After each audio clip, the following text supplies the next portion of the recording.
I'm making myself a god. Don't worry about it. We can't have 2 cults on the server. That's one cult too many. You need 1 cult, 1 thieves guild, and maybe a corrupt official tugging the strings of both. We have 3 cults. God damn it! You can if you're not a coward. I am a coward. I am a coward, and I am proud. Also, why is my health bar not animating? You see that? It's like stuck in an animation. Hold on, let me reload my graphics real quick. Let me reload. No, the hunger shanks animation is just stuck. Okay. Well, start a stream as you intend to go on.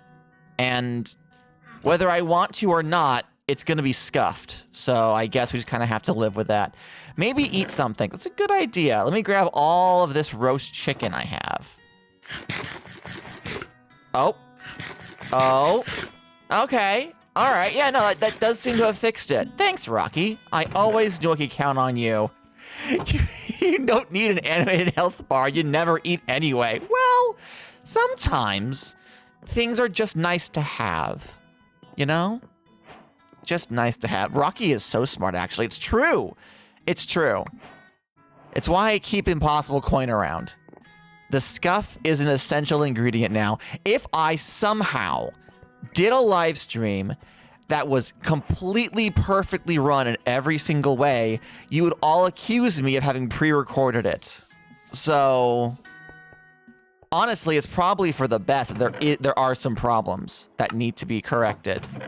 All right, let's dump some stuff that is not cobblestone, collect some things that are cobblestone, and we'll get to work. As usual, we're just going to be working on the cube, collecting cobble and putting the stone together. I'm sorry if you wanted anything more interesting than that.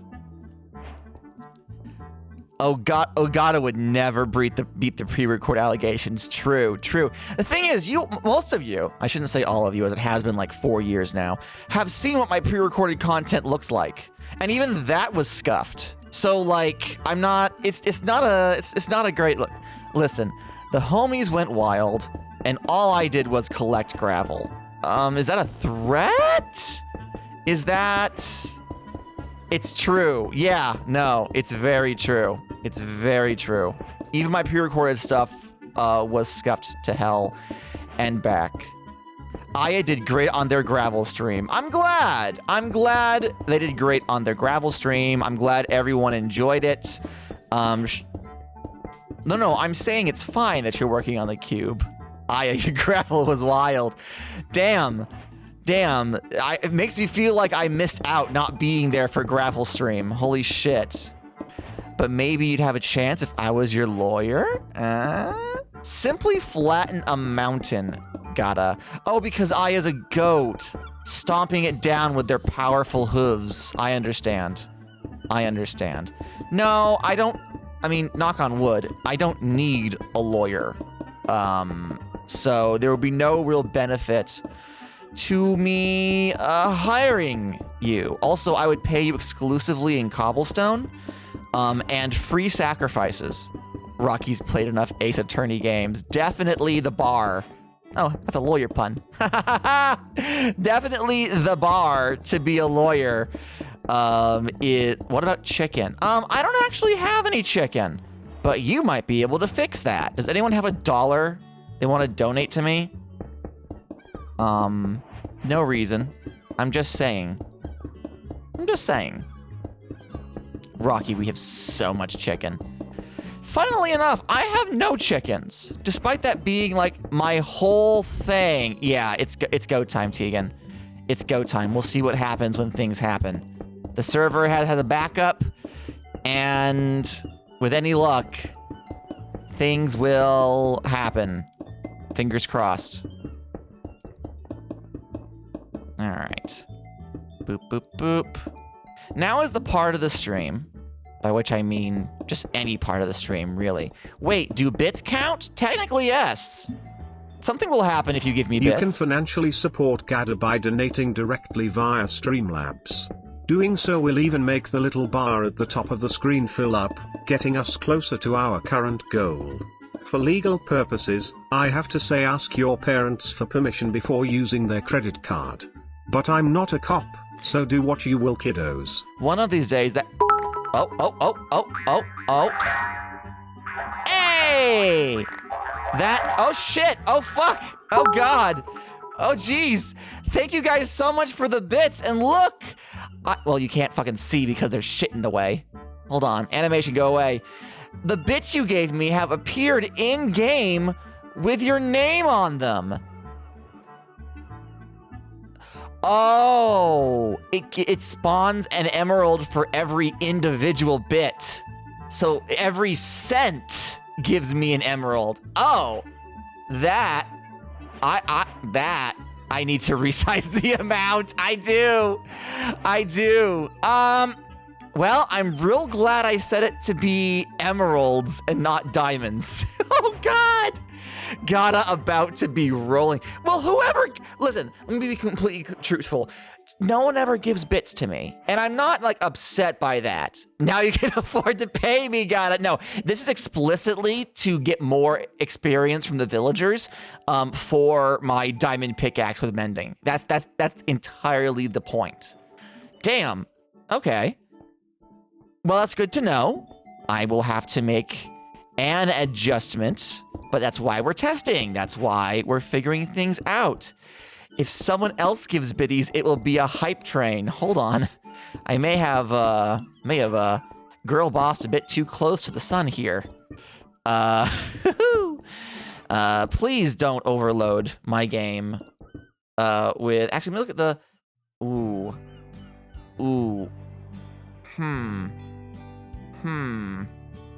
So yeah, it summons one emerald. Soto left the game. Uh-oh.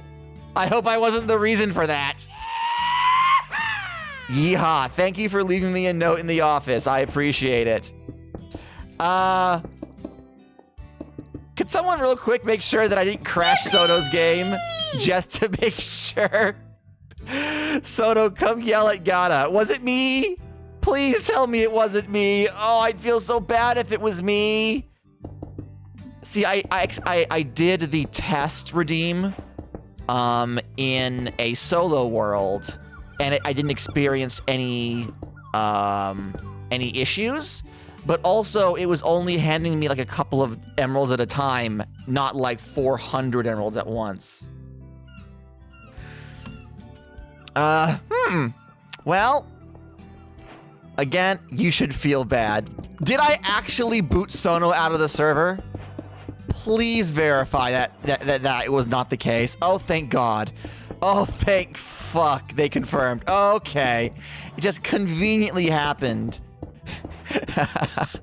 What's that audio where it's like, ah, and then the voice like echoes off as the person fades into non-existence? He goes, ba-ding. Sono goes, ah, ah, ah, ah, ah. They should have let Gotta stew. No, not Gotta stew. Anything but Gotta stew. The witch using a broom to smack me over the head as they stir me into their pot. Stop eating all the potatoes. No, I've been a good Gotta. I've done nothing. Good news. We bought a vehicle. Turns out we almost got completely and totally scammed. We went to a place because we had shopped online and found the exact make and model of vehicle that we wanted. Well, I say we. My wife wanted. My wife had love a good car scam story. It wasn't like a bad car scam story. I don't think the guy who was doing it was malicious. So we go to the bank first, and the car loan guy is like, so have you talked to any dealerships? And we said, no. And he blinks and he says, really? I said, yeah, no, we came to you guys first because you are our bank.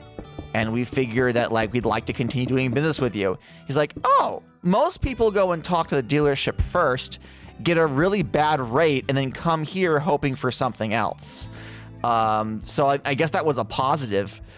So he warned us like, hey, listen, I know that you guys know that like you've been shopping around, you got your eye on a vehicle.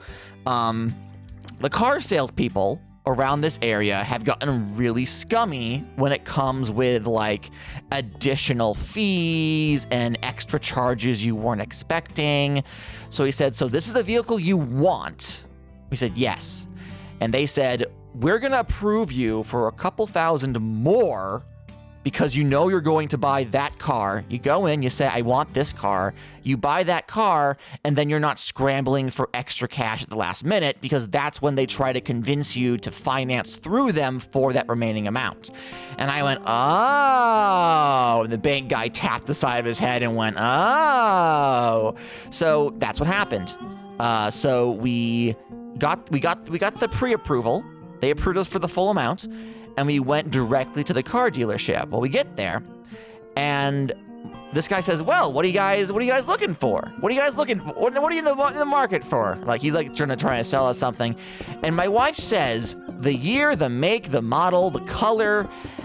And this guy goes a little green. He says, well, you know exactly what you want. I'm gonna have to break your heart. I sold that car this morning. And Jessica says, but it was still on your website this morning. And he said, when did you check the website? And she said, 8 a.m. And the guy said, we open at 9, which means that you saw it when it was here, and then I sold it, and now it's not here. So my wife is heartbroken because she was like, I'm getting this car. It's going to be this color. It's going to have these features. It's going to be this amount of money. So the guy says, well, you already have pre-approval, so we know exactly your budget. Like, he's doing like a nice guy routine, which is fair. He seemed fairly nice, except for the whole being a car salesman thing. And so he said, what kind of monthly payments are you guys looking for, right? So he asks the question, and I answer in the way that I expected him to need that information. So I tell him our absolute maximum, like to the point where we, like, I don't say this out loud, but like our absolute maximum that we can afford without drastically having to reconfigure our finances in order to make it work is $600 a month. I told him this to tell him what the upper limit was so he would know where the ceiling is. He goes, oh, you can pay $600 a month. Great. That gives us a whole lot of options. And I'm like, no. Now, hold on, no. That's a worst case scenario. We're not, but this guy's already off on a tangent. So he shows us a handful of vehicles. He asks about where, like, our living location. Gotta, you fool. Yeah. Seth already yelled at me about this. You fucked up immediately. I did. I absolutely did. So he shows us a couple of vehicles that are like double the amount of money, right?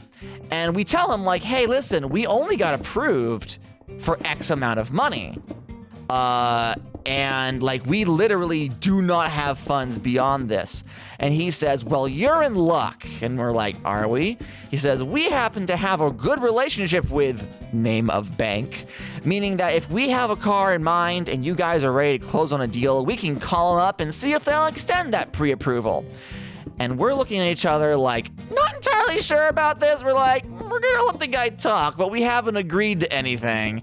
We're gonna see if he's legit about this at all. So then he shows us 3 different vehicles, and they are nice vehicles. Right? So like, he definitely is showing us the good shit. Not the most expensive shit, but the good shit. Of course, it doesn't help that like brand new 2024 vehicles are the same price as used cars down here in Florida. The used car market is fucking nonsense right now. So if we're going to have to punch above our weight limit, we might as well be getting a brand new car if we're going to be pushing it anywho, you know? So Tegan adds, I go in and said, my father says, and then they treat me like an idiot. And then I come back with my dad, and he like opens the hood and goes under the car and brings out his toolkit, and then they panic. Listen, originally we were supposed to bring her brother with us, my brother-in-law, Bubba, who is out of town. and unavailable. Oh, I can tell you this story now that the issue has been solved. Beautiful wife can't get mad at me about it. So, let me finish the car. Let me finish the car salesman story before I tell you the preface, like the prequel. We're gonna do a Star Wars here. I'm gonna tell you the original trilogy, and then we're gonna go back to the beginning. And people will want to hear the story, but once they've heard it, they'll be like, "Actually, this wasn't as interesting as the original trilogy, but I'm glad we have it anyway." So, so he shows us all these new cars. Papa, can I have a boat? No. No, I'll be nice about it. I'm working on the cube. I saw your question, but I was actively preparing to go live. Zero Delta.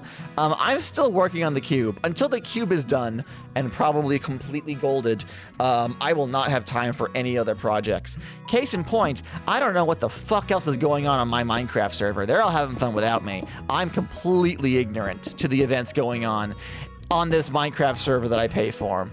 You think he means an actual boat? I mean, I don't have the money for a boat. We just bought a car.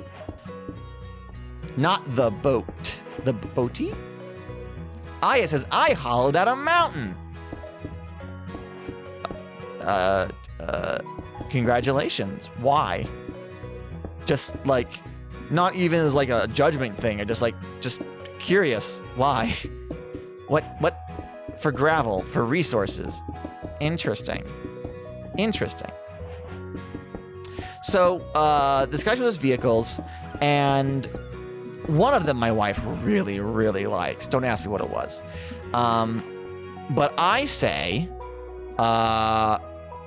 we need to, like, discuss this. We need to verify that, like, this car, because we had mentioned that our mechanic was her brother, and he was very particular about like the breed of vehicle that he's willing to touch. So we're like, so we'll contact her brother, verify that it's a vehicle he's interested or willing to service before we make any big life decisions. And this guy is like really trying to keep us there, really trying to get us to like commit. So he gives us his number, he gives us the rigmarole, he offers us like extra drinks. We're like, no, thank you. Not make, not model, breed. Yeah, I don't know the breeds of car. And at this point, I'm too afraid to ask. Jessica knows more about that than I do. I have no knowledge. I don't drive. You kidding me? So a good mechanic will service any breed of vehicle. Gotta, where is the car on the AB? I'm sorry. Are you asking me on my Christian Minecraft server and my PG-13 Twitch stream to ascertain the secondary werewolf gender of an I sure fucking am. I would call it a particularly flamboyant beta. You know what I mean? Like they give off Omega vibes, but in a way that makes you tilt your head and wonder, are they a particularly beta Omega or a particularly Omega beta? But like, no. It's a beta. It's a sparkling beta. It's someone threw glitter on it, and you know, what's the ABV limit of this car? I don't know.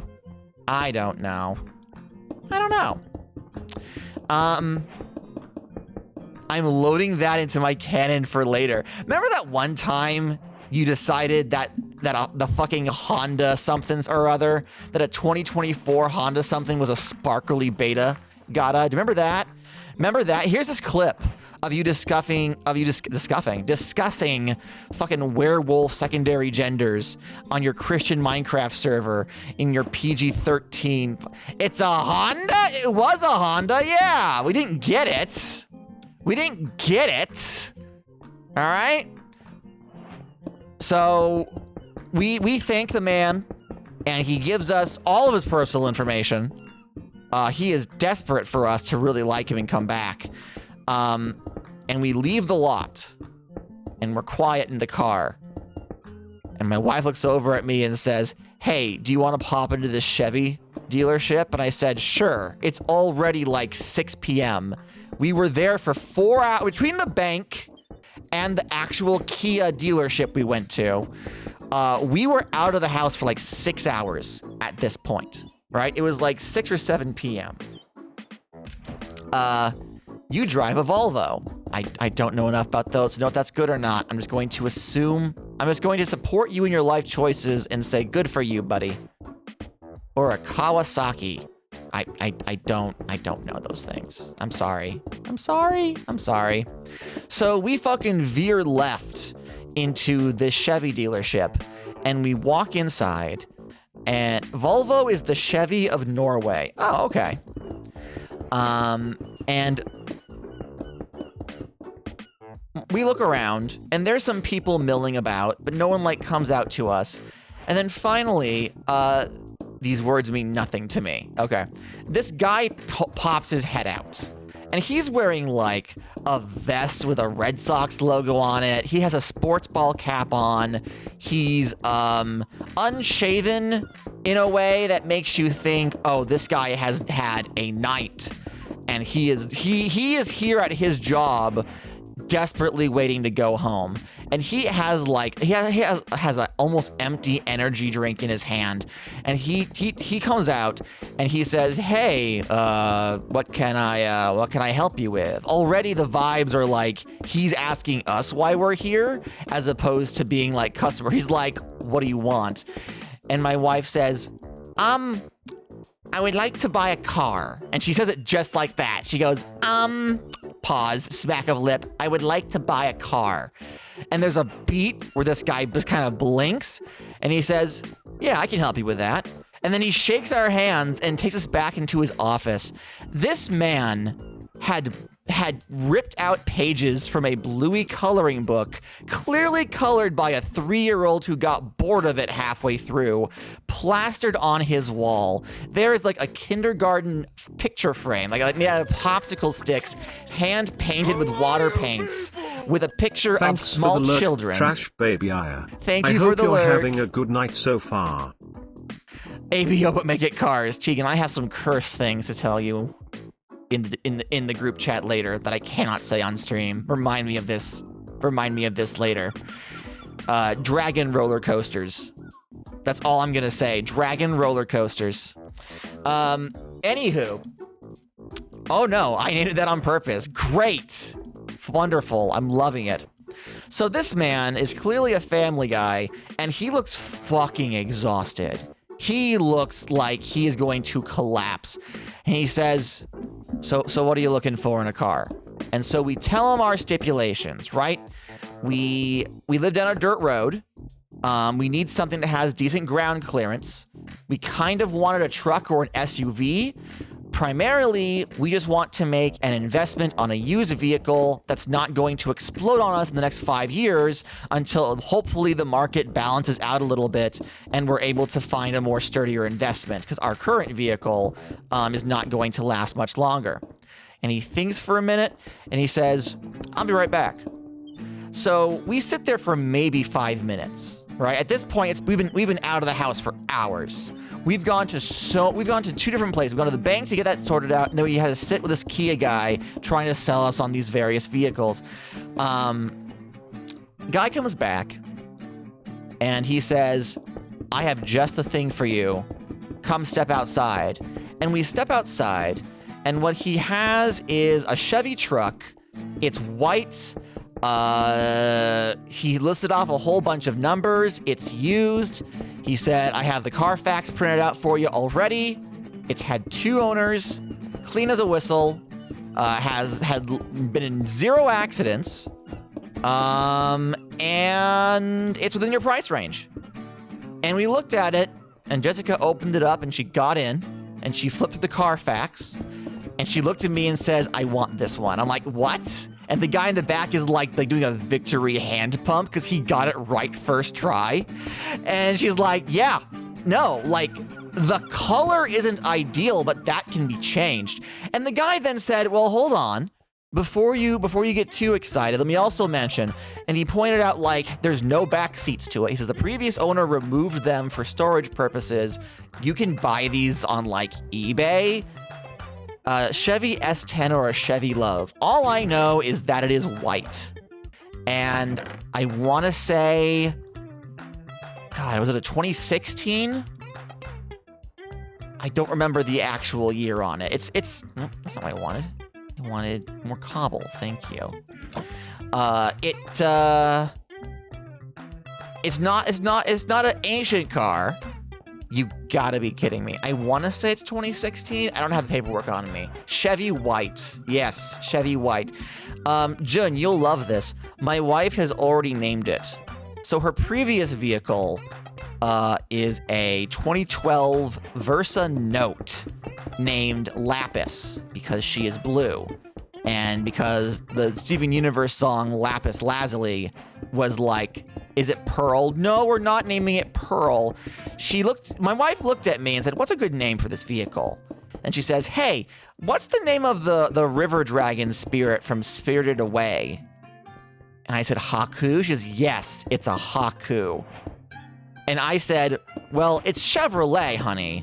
So it's an American anything newer than 1985 is annoying to fix. Yes, well, 1985 is not really on the market for me. I'm an American, remember? Remember? So get some teal details on there in your set. The only detail she has is she's going to put one of those window peeking stickers, and it's going to be Bakugo from My Hero Academia. She bought it ahead of time. She's like, I want my son, my problematic son, to be on my vehicle. That's all she's thought of. So the guy like gives us some details, like saying, hey, listen, you're gonna have to buy the seats. But like primarily, it just, you gotta get a window peek for your fave now too. Okay. All right. All of our children will have to be on the vehicle. We'll figure it out. But even though my name is on the vehicle, I co-signed for this one. I didn't co-sign for the last one. That was all her. She said, no, you still don't have control of the aux cord. I'm like, aww. She said, the only thing you control, you have exactly 1/8 of the total vehicle, and that is the main passenger seat. I said, oh, okay, that's fair. She said, yes, I'm the driver. You're the passenger princess. I'm like, yay, I'm the passenger princess. Like I always wanted. So here's the thing, right? The story gets even better from there. Hi, little kitten claws. Welcome in. I'm telling the story of how we bought our new truck just last night. So the guy says, amazing. So it's within your price range. He said, do you have any money to put down as like a down payment? And we said, yes, we have this amount of money. Use a Bluetooth speaker in your princess throne, papa. Use a Bluetooth speaker. Just playing J-pop louder than my wife's country music. I'm sure that'll do well for our relationship. God. So the guy says, do you have a down payment? We said, yes, we have this much in cash. He says, okay, let me talk to my finance guy real quick. And I'll come back with an official number. So he goes off, he's gone for a minute, and he comes back and he says, so here's the thing. He said, I talked to my finance guy, and he said, we are so close because there are, like the banker mentioned, there are additional fees on top. He said, so it's going to be $2,500. No, he said it was going to be $3,500 beyond the price of the vehicle, and we only had 13 down. He said, is there any way you guys can push this? And he's apologetic about it. And I had to put my foot down and say, no, sir, I'm sorry. This is literally we had to borrow and call in debts to get the money for the down payment that we had. I said, there was no way that we can do this. And he goes, okay. And he's thinking about it. And he says, were you intent on trading in your current vehicle? And my beautiful wife laughs and she says, you guys wouldn't want it. She said, the reason we're trading it is because it's on its last legs. And also the entire front bumper has been torn off. And he blinks and he says, well, let me see it. Let me see it, actually. So we go out into the lot, and there's Lapis, and she's looking rough. She's looking rough as shit. He visually can see where the wheels aren't at quite the right angle from that one time my wife impacted a raccoon. And he goes, oh, this is a need, not a want. And I go, yeah. So Jessica's like, we're going to take it after we get our whatever vehicle we get. We're just taking to a junkyard and get maybe $200 out of it. And he thinks about it and he says, well, let me level with you. Most cars in this condition, like this is not the worst car that we've traded in for. We'll just be taking it to a junkyard as well. Like we'll gut it for parts and then just take stuff to a junkyard. He said, let me suggest this if you're interested in trading this vehicle in to us and see if we can't get something a little extra to see what we're working with. And we're like, okay, it's not going to cover the whole thing, but you're right. Maybe we can get a little closer. So he goes back and talks to his finance guy. And Jessica's like, he's going to give us like $100. It's not going to work. We're going to have to like keep looking for a vehicle. He comes back and says, here's the offer. And they said they'd take Lapis off our hands for $1,000. The first thing my wife says is, are you sure? And both he and I leap out of our chairs to say, just let it happen. Just let it happen. Even he says, don't question it. The finance guy said $1,000. The finance guy said $1,000. Don't question what the finance guy says. He'll lower it.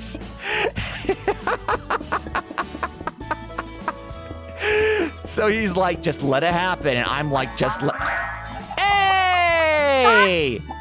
PNG Boomer, thank you so much for the resub. What is that, 7 months? And look, you've spawned 7 chickens with your name on it in my cube. Oh, look at this. How wonderful. You get a Jolly Jangle of the cheer bell. Thank you. Thank you. I will need to figure out how to get these guys out of the cube. But for now, they're here and they are friends. So that's great. That's wonderful. I love that for us. Excuse me, PNG Boomer. Oh, hello, PNG Boomer. Pardon me, PNG Boomer. Thank you, Pink Boomer. Now where's my bug? I want bug. I want bug. Bug. Give bug. Delicious bug. So the guy says 1,000, which then brings us with the down payment to being $2,500 off from the amount that will cover all of the fees. He says, okay, so here's what we're gonna do. $2,500 is not a big stretch from where the bank pre-approved you.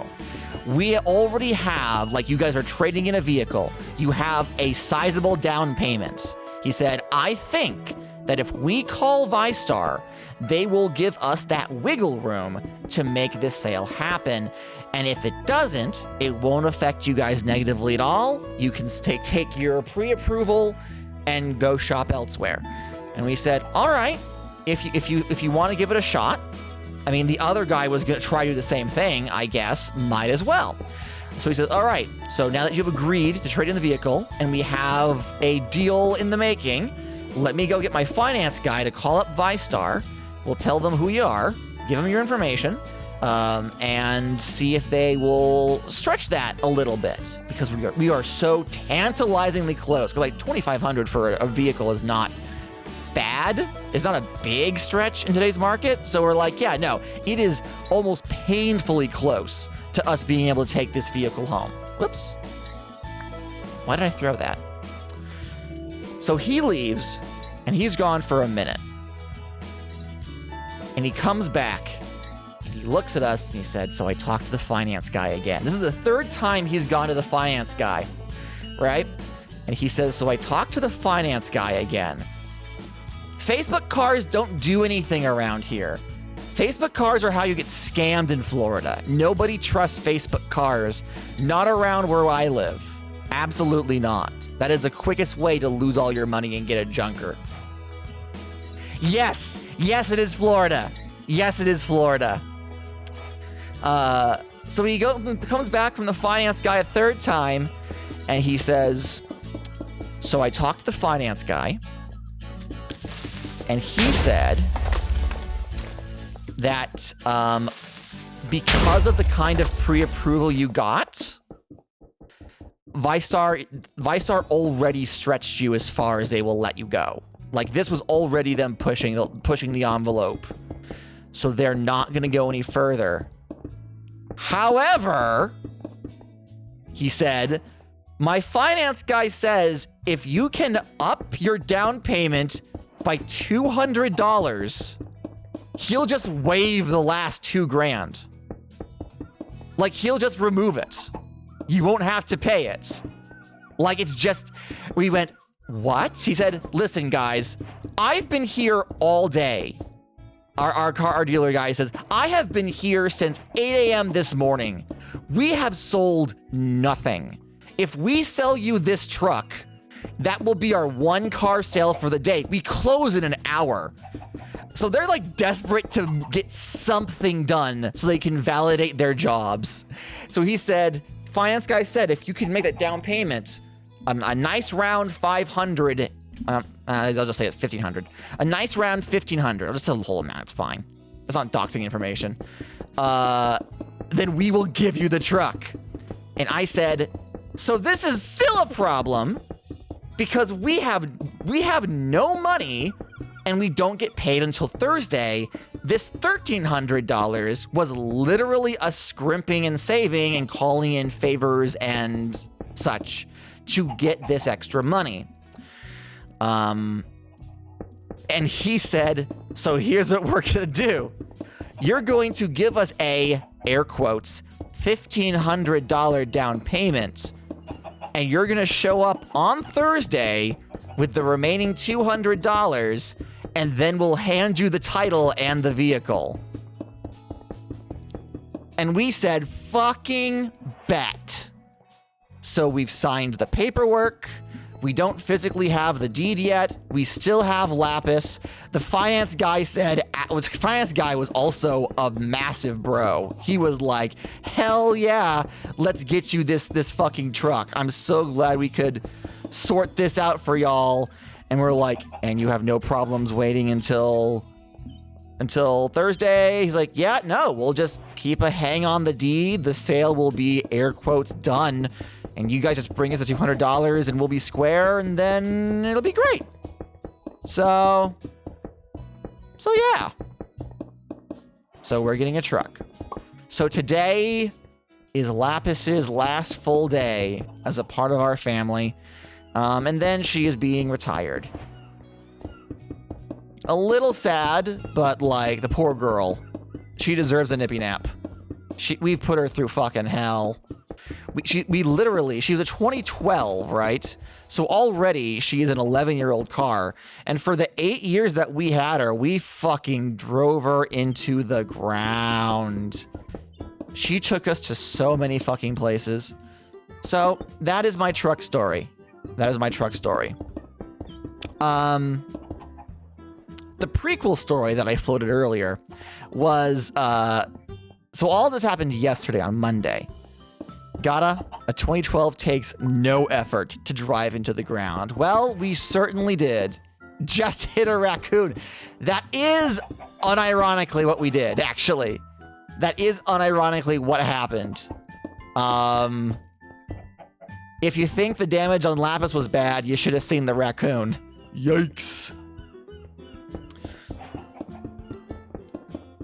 God, why didn't you tell me you needed a car? I mean, I don't usually expect my Twitch audience to give me things outside of donations. I would have loaned you my 1952 Willys. Don't worry about it. Don't worry about it. We have a vehicle. We're all good. And Lapis was drivable. We just knew that she was going to go kaput sooner rather than later. So all of this, I plowed a moose with it. I don't believe you. I've seen a moose. I don't believe that. Did you plow a moose at 5 miles an hour? Was it a light bump for the moose? And a missing wheel. Okay, that feels a little more reasonable if you clipped a moose. Have y'all ever seen, like, have you all ever actually seen how tall a moose is? You don't hit a moose the moose guillotines you. The entire top of your vehicle, including your heads, are removed from its connecting tissue. Oh, I think I may have locked my roommate out of the house. 1 second. Right back, everyone.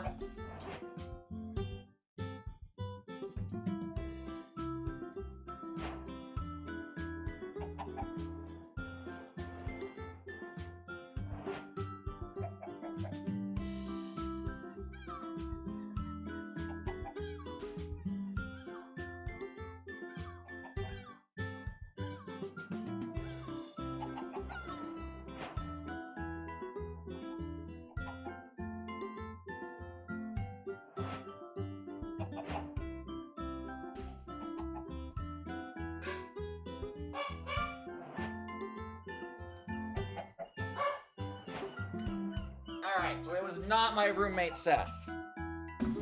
It was not my roommate Seth. Choopy! Choopy, you're fine. It was an internet service technician for my neighbors who was very confused about the naming convention. So, without doxing myself, I live on a piece of land. Choopy, the man has already left. He's barking at nothing now. He says, there was a man here and now he was gone. Where did he go? I must inform him that he is not welcome so he never comes back again. You're fine, Choopadoo. Buddy. Okay, well. That's just gonna be the soundtrack for the next 10 minutes. So, I hope you enjoy hearing him go off. What was I saying?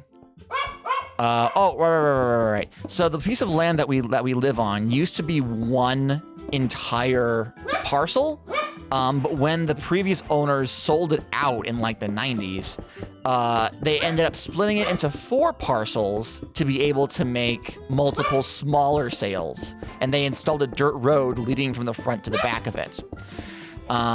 Which means that unfortunately, the parcel that exists on the road, the one that is accessible from the public, is just the address.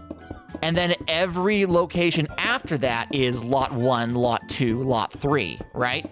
So technically the first building is lot 0, but a normal person entering and looking for a specific house will assume that lot A is the first one, right?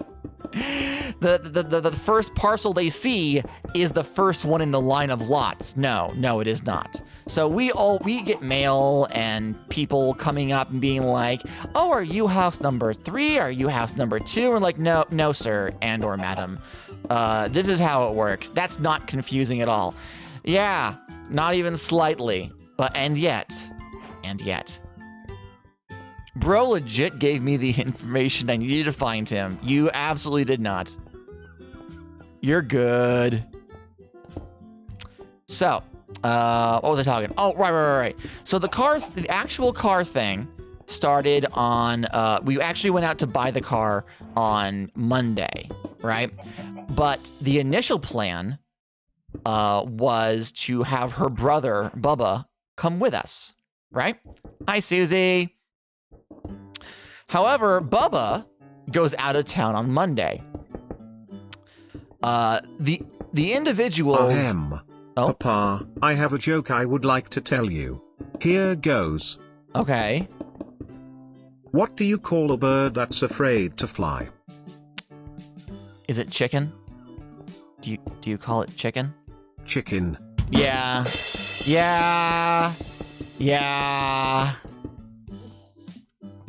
Chickens aren't afraid to fly. They're just lazy. Like, the only thing like their bodies aren't exactly aerodynamic. It's not effective for them to like retain flight, but they have the muscles for it. Like, they could get some decent lift if they felt the need to. They just generally don't. All right, let me do like this. All right, the sun's going down. I gotta get some food on me. Is there any more chickens? Nah. So my wife calls me when I get to work on Saturday, right? Like noonish on Saturday. And she calls me and she says, okay, so the person we want to borrow, so I went to get the money from the guy that owes us money. I said, okay. And she said, and his bank prevented him from taking out the full amount. It's only so much per day he's allowed to withdraw from the ATM. And I said, okay. And then she said, and also the individual who's going to loan us money won't be able to get the money from the bank until Monday. And I said, okay. So then we have to just wait until after Monday. My wife says, but I need Bubba to be there when we make the purchase. I said, okay. And she says, and he goes out of town on Monday for 10 days. And I said, okay. And she said, but we can't wait 10 days because if Lapis breaks down during that time period, not only do we not have a car, but Bubba's not in town to then fix Lapis. So the only solution is to take all $600 out of our bank account, not eat anything for 4 days, and buy a car using that now, right now. And I said, I'm putting a kibosh on this. I'm pumping the brakes on this train. I'm pulling that lever on this train. We're not doing that. And my wife handles problems with they must be solved immediately. When I have a problem and there's like a multi-step process to fixing the problem, I can tell my brain and my anxiety, the problem is in the process of being fixed. I must simply wait for the next step to happen at this such a time and date. Like not knowing when the next step is gonna take place sends me up a fucking tree. But being like, okay, so we can't do this until that day, we can't do that until this day, but we're in a stable holding pattern until those actions are taken. That's fine. My beautiful wife goes, the problem is not solved. Therefore, it is still a problem consistently and at the same intensity as when I discovered a problem was there to fix. So to her, getting a car the moment she can was the priority. And all of these things delaying it were like the end of the goddamn world. So she said, yes, we'll simply take all of the money out of our banking account. We'll use it as a down, all $600 of it. We'll use it as a down payment for the car. We simply won't eat anything for the next 4 days. And then the problem will be solved. And I said, no, we're not doing that. We're not doing that. So we didn't do that.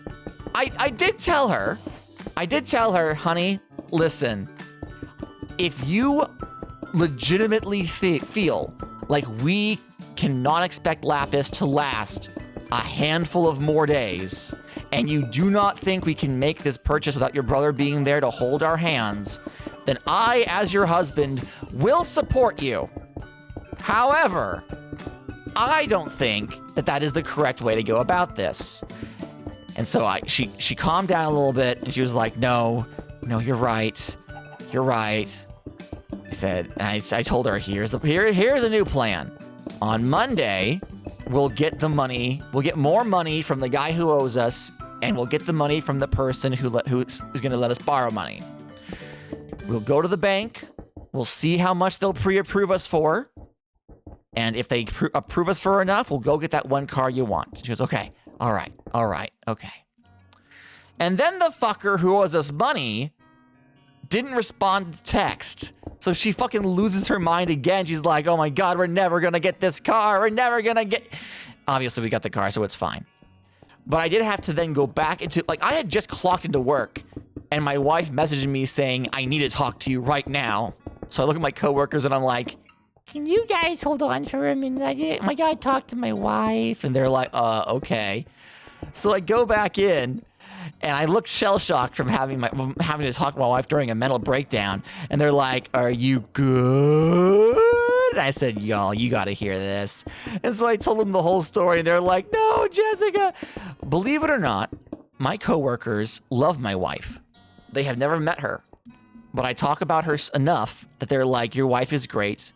And yeah, and I'm like, yeah, I know. What good coworkers. As they should. As they should. Yeah, no, I like my coworkers. They're all great. They're all great.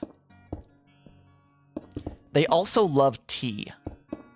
Like one of my coworkers adores learning everyone else's business. Not in a malicious way, but more in like a, oh boy, someone else's problems. That means it's story time.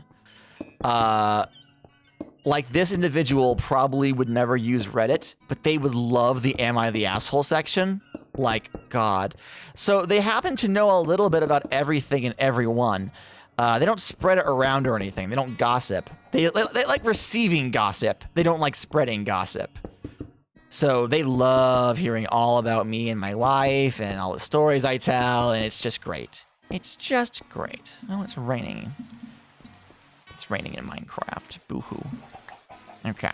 Let me seal off this section over here. Oh, I have no food on me, so I can't even sprint. Not ideal, but alright. We're actually getting fairly close to reaching the top. Then we just have to seal the staircases leading down. And yeah, I don't know if we'll actually be able to, we'll probably not be able to finish it, but I think we can probably get like halfway up, maybe? Now that I've said that. We definitely will not be able to. Oh well. Oh well. Let me think. What else happened in my life recently? That's kind of it. While we were at the bank waiting for the guy to like give us the paperwork, we were sat down in the chairs waiting, and my wife leaned over to see what I was looking at on my cell phone, and it was Legos. So she chuckles at me a little bit. Then we're at the Kia place, and the guy is like going off and like talking to people about getting keys to show us these cars he wants us to buy. And I pull my phone out, my wife leans over to look at what I'm looking at, and it's Legos. So she chuckles. She says, "You're still looking at Legos." I go, "Yep." We get to the Chevy place, and the guy's going off to talk to his finance dude, and my wife looks at me and says, what are you looking at?" And I just give her a look, and she starts cackling. She says, "You're still looking at Legos?" And I'm like, in my defense, I've been to multiple different websites. Like, I haven't just been staring at the one Lego store this entire it's been like 7 hours at this point. I'm like, it hasn't been the same website this whole time. And she got, guys, she got that gooby look in her eye that she does when I'm being ridiculous and she loves me. And she said, "You are so cute," which was an absolute win for me. Let's fucking go. I said to her, "You don't think that I'm silly for looking at Legos?" And she looks at me and she says, "Do you think I'm silly for crying over my Chinese gay boys?" And there was silence for a moment, and I truthfully answered, "A little bit." And she says, "There you go." And then she gave me a smooch, and it was great. Making out in the Chevy dealership, 'cause I looking at Legos. I have quite the life. I'm living the fucking dream, boys. Oh, you wanna know who isn't living the fucking dream? Anyone who likes using Bricklink. So here's some Lego-related discourse or drama happening this week, all right? So Bricklink was a third-party service that allowed people to list and then sell individual Lego pieces and sets secondhand. During the 2000s, when it first became a thing, it was integral to the newly burgeoning online market for getting Lego that were difficult to find in some places to the people who wanted them, be that across state lines or country to country, right? At some point, I want to say in like 2013, Bricklink was bought out by Lego directly. So Lego now owns Bricklink. This is a problem because Lego not only owns the means of production, they also have a marketed interest in the secondary market as well. A lot of tinfoil theorists firmly believe this is why some things are rarer than others in modern Lego, not for any particular reason other than to make them more valuable on the aftermarket, because every sale, LEGO takes a small cut. It enforces people's need or desire to use that back channel, which is technically more profitable than just making a product with a piece in it that people want. People will break apart sets they buy from LEGO and sell them bit by bit. So LEGO literally has them coming and going when it comes to buying rare and or vintage LEGO sets. It means LEGO has a market investment in not producing sets in large enough numbers to meet the market demand, because that means it'll become valuable and they'll make more money on those individual pieces in the long term than on a single short-term sale. Which is, I don't know how much I actually believe of that being like a malicious thing and not just an unfortunate reality of the capitalist market we live in, but that's how it is. So Bricklink is like super important to adult fan of LEGO communities. It's capitalism and it's disgusting. Yes, it's a big deal. I don't use Bricklink because I don't like it when LEGO makes an extra buck off the money that I spend. I use a very similar service called Brick Owl, which is comparable. They don't have as many stores, so I can never guarantee I'm getting the best deal when I make a purchase. But a lot of the stores that are on Bricklink are also on Brick Owl to double up their inventories and their sales reach. So it's like, there's no skin off my back. Last week, when I say last Wednesday, Bricklink was hacked. It was hacked, and a ransom notice was put up on the official Bricklink forums, urging LEGO to take the posters seriously, and stating that they would not reinstate what they had changed on the Bricklink website unless the LEGO group gave them $50,000, 50,000 British pounds, right? In Bitcoin to a very specific wallet. And having Bricklink be hacked and having the potential data leak happen, LEGO responded in the most professional and only really logical way they could. By ignoring them completely, putting the entire site into lockdown mode and telling the public, yeah, no, we'll deal with this. Just give us a little bit to figure out what happened and how we can stop it from happening again. Like, the website is still there. They didn't actually, destroy Bricklink. Turns out they only really hacked, one or two individual resellers' accounts and were trying to scam people that way. And then made it seem like they had the ability to hack into every account ever and cause more damage. But the LEGO group was like, can't cause problems if you can't log in. So they closed the entire site, and it's still closed right now. So the LEGO group is fixing it. The thing is, when they bought Bricklink in 2013, it was still running using the same the same software and hardware and the same user interface as when it launched in 2003.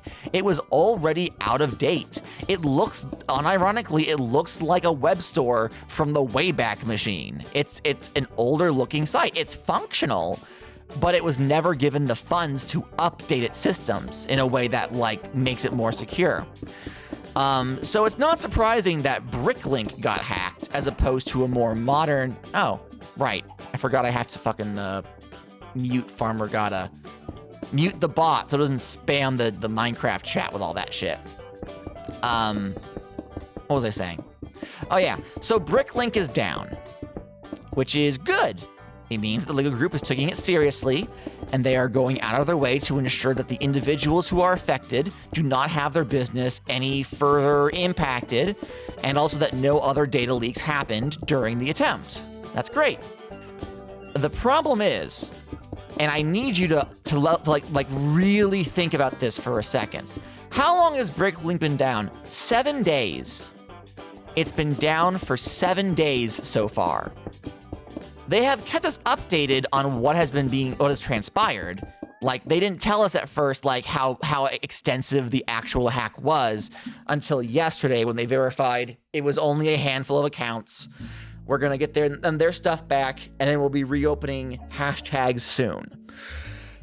So it's not like it's been radio silence. However, and I need you to put yourselves in the mind of a middle-aged individual who spends copious amount of money on plastic from a historied children's toy. Okay? Bricklink is the website for not just buying Lego, but also for making wish lists of Lego you want, of looking up the original sales prices of Lego when they released versus the average price on the market now. It includes information like the weight of the packages that it came in, the extra materials. There's documentation for things like the stationary tie-in set that you don't really see documented anywhere else. Bricklink is sort of like the fucking backbone of adult fan of Lego community in English-speaking circles. And until it wasn't, like down to like the time that like it's wild. Exact dimensions of the boxes they were shipped in. Like it's a big resource. It's a big resource. This is like if Wikipedia went down and every 6th grader had to write papers right then, right? Like, there are ways to get the information. There are ways to buy Lego and learn about the documentation for specific sets and themes, but none of them are as simple or as ingrained into the experience of these people I say, I'm not one of them, as Bricklink is. So it's a meme that people are going through plastic withdrawal. And with every day that Bricklink remains down, it becomes less and less funny and more reality. Apparently, a lot of people who have, I daren't call it an addiction, but a strong urge to purchase Lego would take the edge off by occasionally looking at Bricklink specifically to gauge how the market is rising and falling over specific sets they want. Some people would window shop. They would make carts at specific stores. They wouldn't buy them, but they would put together a list as though they were going to buy them and then pull the trigger and make the payment later down the line. Those are no longer options. So all of these people who are obsessed with Lego are very quickly realizing they don't have a backup plan. They did not prepare for this potential scenario, and they are not doing okay. They're not okay, guys. What's worse is that for some people who are sellers on Bricklink, this is like the nightmare scenario. Some of them, unironically, need to make sales every single day to keep their Lego habit afloat. There are some people who have gone to eBay that have listed lots of Lego as Bricklink clear-out because they literally can't afford to be in business anymore unless they make some kind of money. And selling all of their stock on eBay is the only option they have to make ends meet until Bricklink comes back online. It's kind of ridiculous, but also absolutely amazing. Okay, you know what? Hold on a second. Are you gonna get a cheap eBay load? No, I just bought a fucking car. I can't. Listen. It would be a good steal for me to buy one of these layouts. However, I don't have the funds for it, and I may already have a cart with a future purchase in it that I have to pull the trigger on before I can do anything else. Oh! Oh my God! Hold on! Where is it?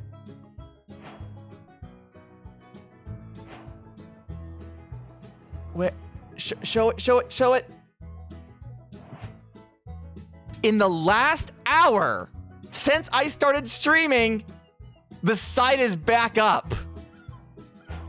I was gonna show you the funny we're out of order sign, but it's back. It's back, and it's here, and oh my God. I think this is actually a new layout. Hey, way! They updated the site! Oh my god! Did they... Hold on, does the market still look... Sets? Oh my god, they updated the site. So everything I just told you was untrue. They used the hack as an excuse to launch whatever prepared update they had going on behind the scenes. Holy shit! Well, now I can't show you the funny thing that I wanted to. Damn. This is hilarious. Okay, so the entire story that I just told you no longer has any merit. The problem solved, everything's fixed. I bet my LEGO Discord groups are popping off right now. This is funny in a different way. Hold on, can I go to, okay, let me go to the Bricklink Reddit, okay? Bricklink Reddit, because I want to show you, oh no, my website is working again. All right, a subreddit for all things Bricklink. I want to see...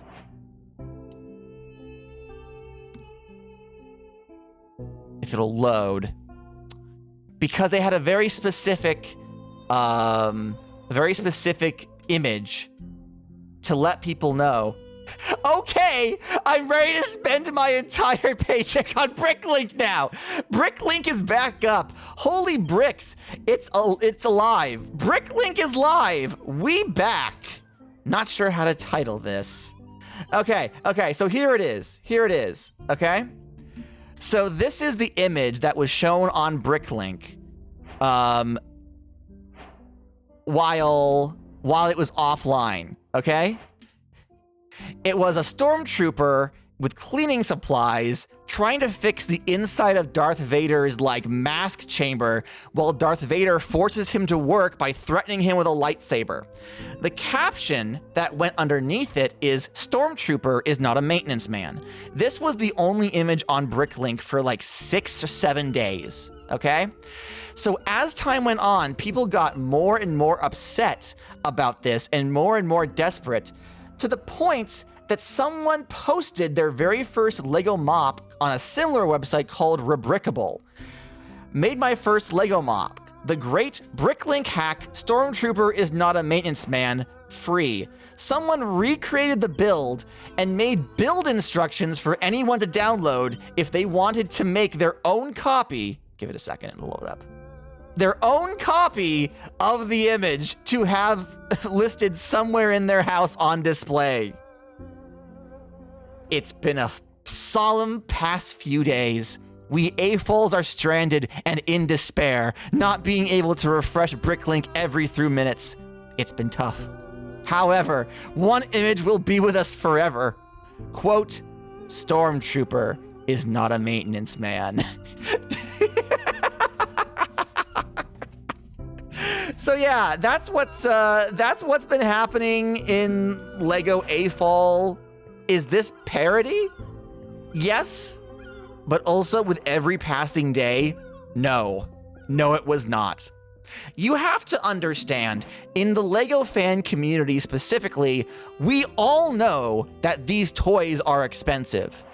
We all know that this is a hobby where you lose a lot of money, right? It is a community where getting a deal on an expensive action figure, which is still expensive, but less expensive than it could have been, is viewed as a great achievement. So for example, a YouTuber that I follow named Robrick, who primarily does LEGO content, posted a video about a Generation 1 Transformer he bought, only released in Japan, and made from a plastic that is known to turn to dust if mishandled. And he bought one for $1,500. He spent $1,500 on this Transformer action figure that could have very well have shown up to his house in a completely unusable state. Did it turn to dust? Miraculously, no. However, the actual going price of that figure is $3,000. So I posted a comment saying, quoting him, this figure goes for around $3,000. And I said, so what I'm hearing is, you got this figure for half off? What a deal. And he responded with, this one, honey, read this YouTube comment. I promise my financial decisions are not a complete waste. That's the energy that LEGO fans have. Yes, it's expensive. Yes, it's cardboard and plastic. No, nobody but maybe the Star Wars nerds will value these when we are dead and gone. But god damn it, I want my plastic bricks and I want them now. I want my vintage toys. God give me grace. My phone just went off. Let me check real quick. My beautiful wife has sent me an all caps Facebook message. It just says, love me. Bruh, I do love you. However, I told you I streamed at noon. Chat says hi, by the way. Assuming you're all gonna say hi. How dare. Tell her we love us. Okay. Sure, I guess. No, we love her. Okay. She says, I forgore. Hi, chat. They say they love you. I'm just reading out what I type at this point. I end stream at 6 exclusively so you get cuddles. So look forward to that. Yeah, it's content. It is content. It is very good content. You guys love it when I talk about my relationship. A while back, one of our friends came over to visit Jessica while I was at work. Jessica was showing them around like, oh, you haven't seen our house for a while. Let me show you like all the new stuff we have. And they're like, and here's the new shelf we have. We cleaned out the guest room. We redid the floors here. Well, didn't redid. We cleaned the floors.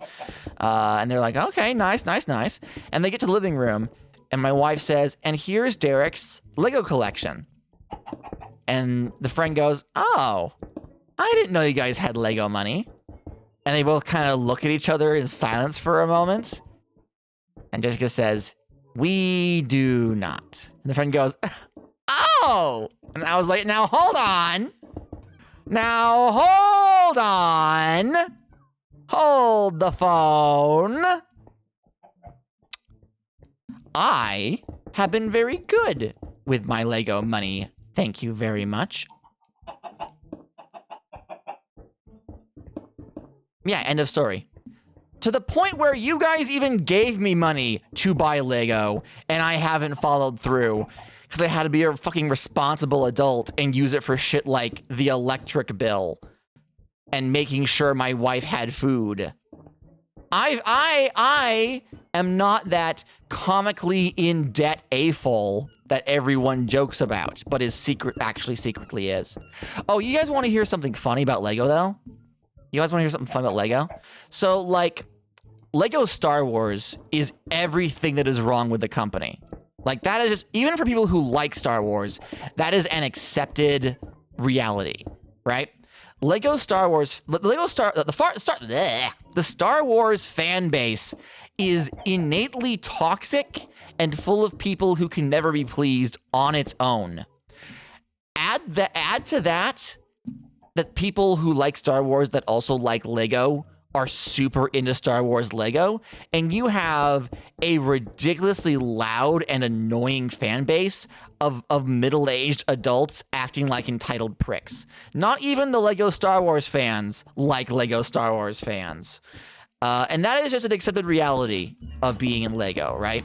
The majority of Lego's money comes from selling Star Wars and other Disney-related properties. And it has been that way since 1999, when they first started doing licensed themes in the first place. Star Wars saved the Lego company from going under, but it also forever changed how they did business. So what Lego does is they'll release these incredibly expensive sets, like the how much was the UCS Venator, the most recent Star Wars ship they released that was meant for an 18+ crowd? I want to say it was like almost $2,000 for a Lego spaceship. And on those expensive sets, they will put exclusive minifigures. You ever seen memes about it's Blorbo from my shows, right? The original use of that was it was a Scrimblow Bimblow from the award-winning show, whatever it was, right? It was a joke about how, like in Smash Brothers, a lot of characters are unrecognizable by the general public, but some super uber nerd out there loses their fucking mind whenever that character is seen or mentioned.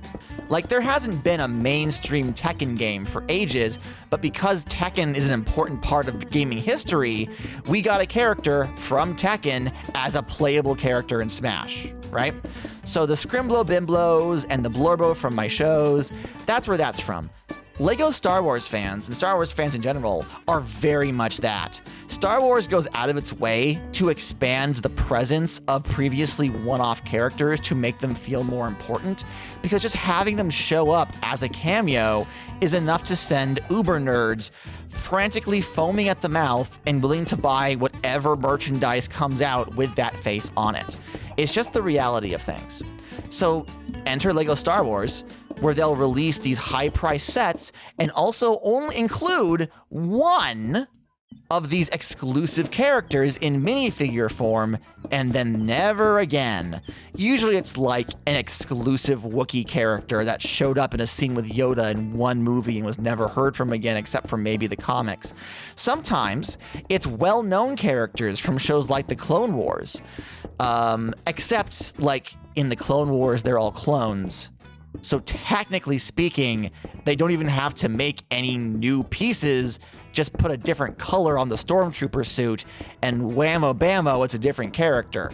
But Lego won't do that, or make it easy to customize your Lego characters to make different characters, because more money is made selling Lego Star Wars AFOLs on buying the $2,000 spaceship to get a single minifigure of Captain Rex or whatever, okay?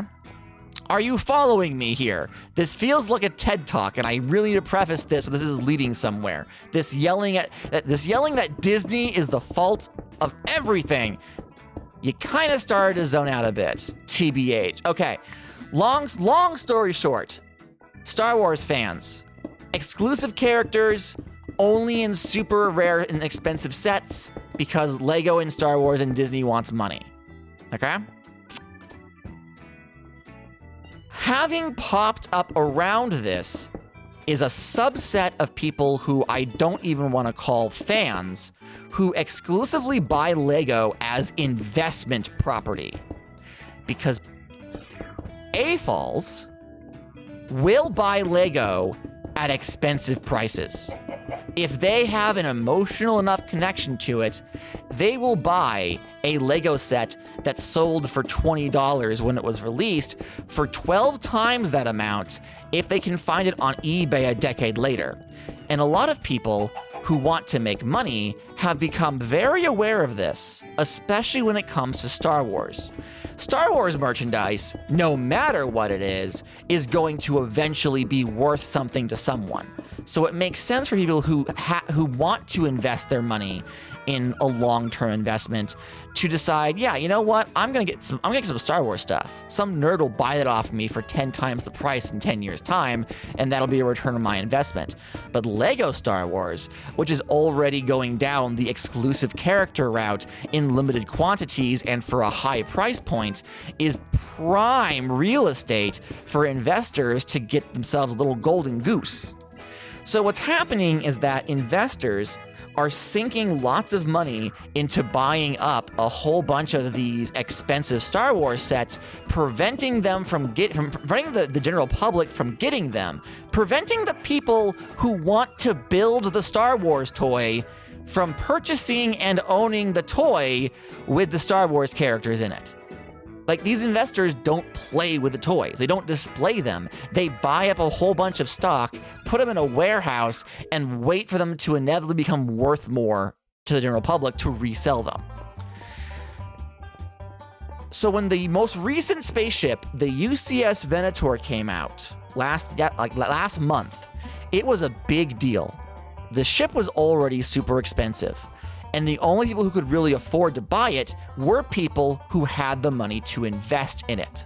So people did get the ship. People were able to buy the ship. For some people, it was the last LEGO purchase they'll make in 2023 because of how expensive it was. However, it wasn't just that it had a ship. It did in fact have the first official minifigure for Captain Rex, one of the main characters from Star Wars: The Clone Wars, which was a TV series, an animated TV series that aired on public channels during the 2000s. It's where the character Ahsoka came from. It was the show that came before Star Wars Rebels, and especially with the Ahsoka show on Disney Plus coming out within the same time frame, the lead up to Rex being available in this massive set was huge, which means that a decent chunk of the stock was bought out by investors. Not a lot of people got their hands on a LEGO Rex. So imagine everyone's shock, horror, and/or glee when the LEGO leaks from 2 days ago revealed that, oh, by the way, in January, they're releasing the exact same minifigure of Captain Rex in a $10 polybag set. They didn't say that Rex was exclusive to the Venator. He was just a new minifigure who was going to be in the Venator set. So all these investors who exclusively bought the UCS Venator for thousands of dollars in large stock with the intent of flipping it for quadruple their investment down the line because it was going to be the only place. Is 30 minutes into a Gotta Rant too late to say don't know what the fucking AFOL is? Fucking boomer here as the golden retriever wearing a lab coat and goggles in front of a whole bunch of liquid flasks going, I don't know what I'm doing. I'm afraid to ask. I'm afraid to ask.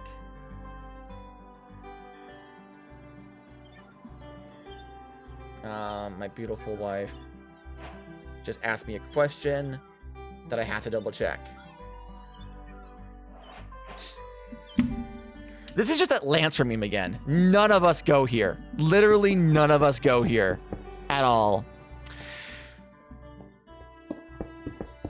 So the thing is, okay, so AFOL, AFOL, stands for Adult Fan of Lego.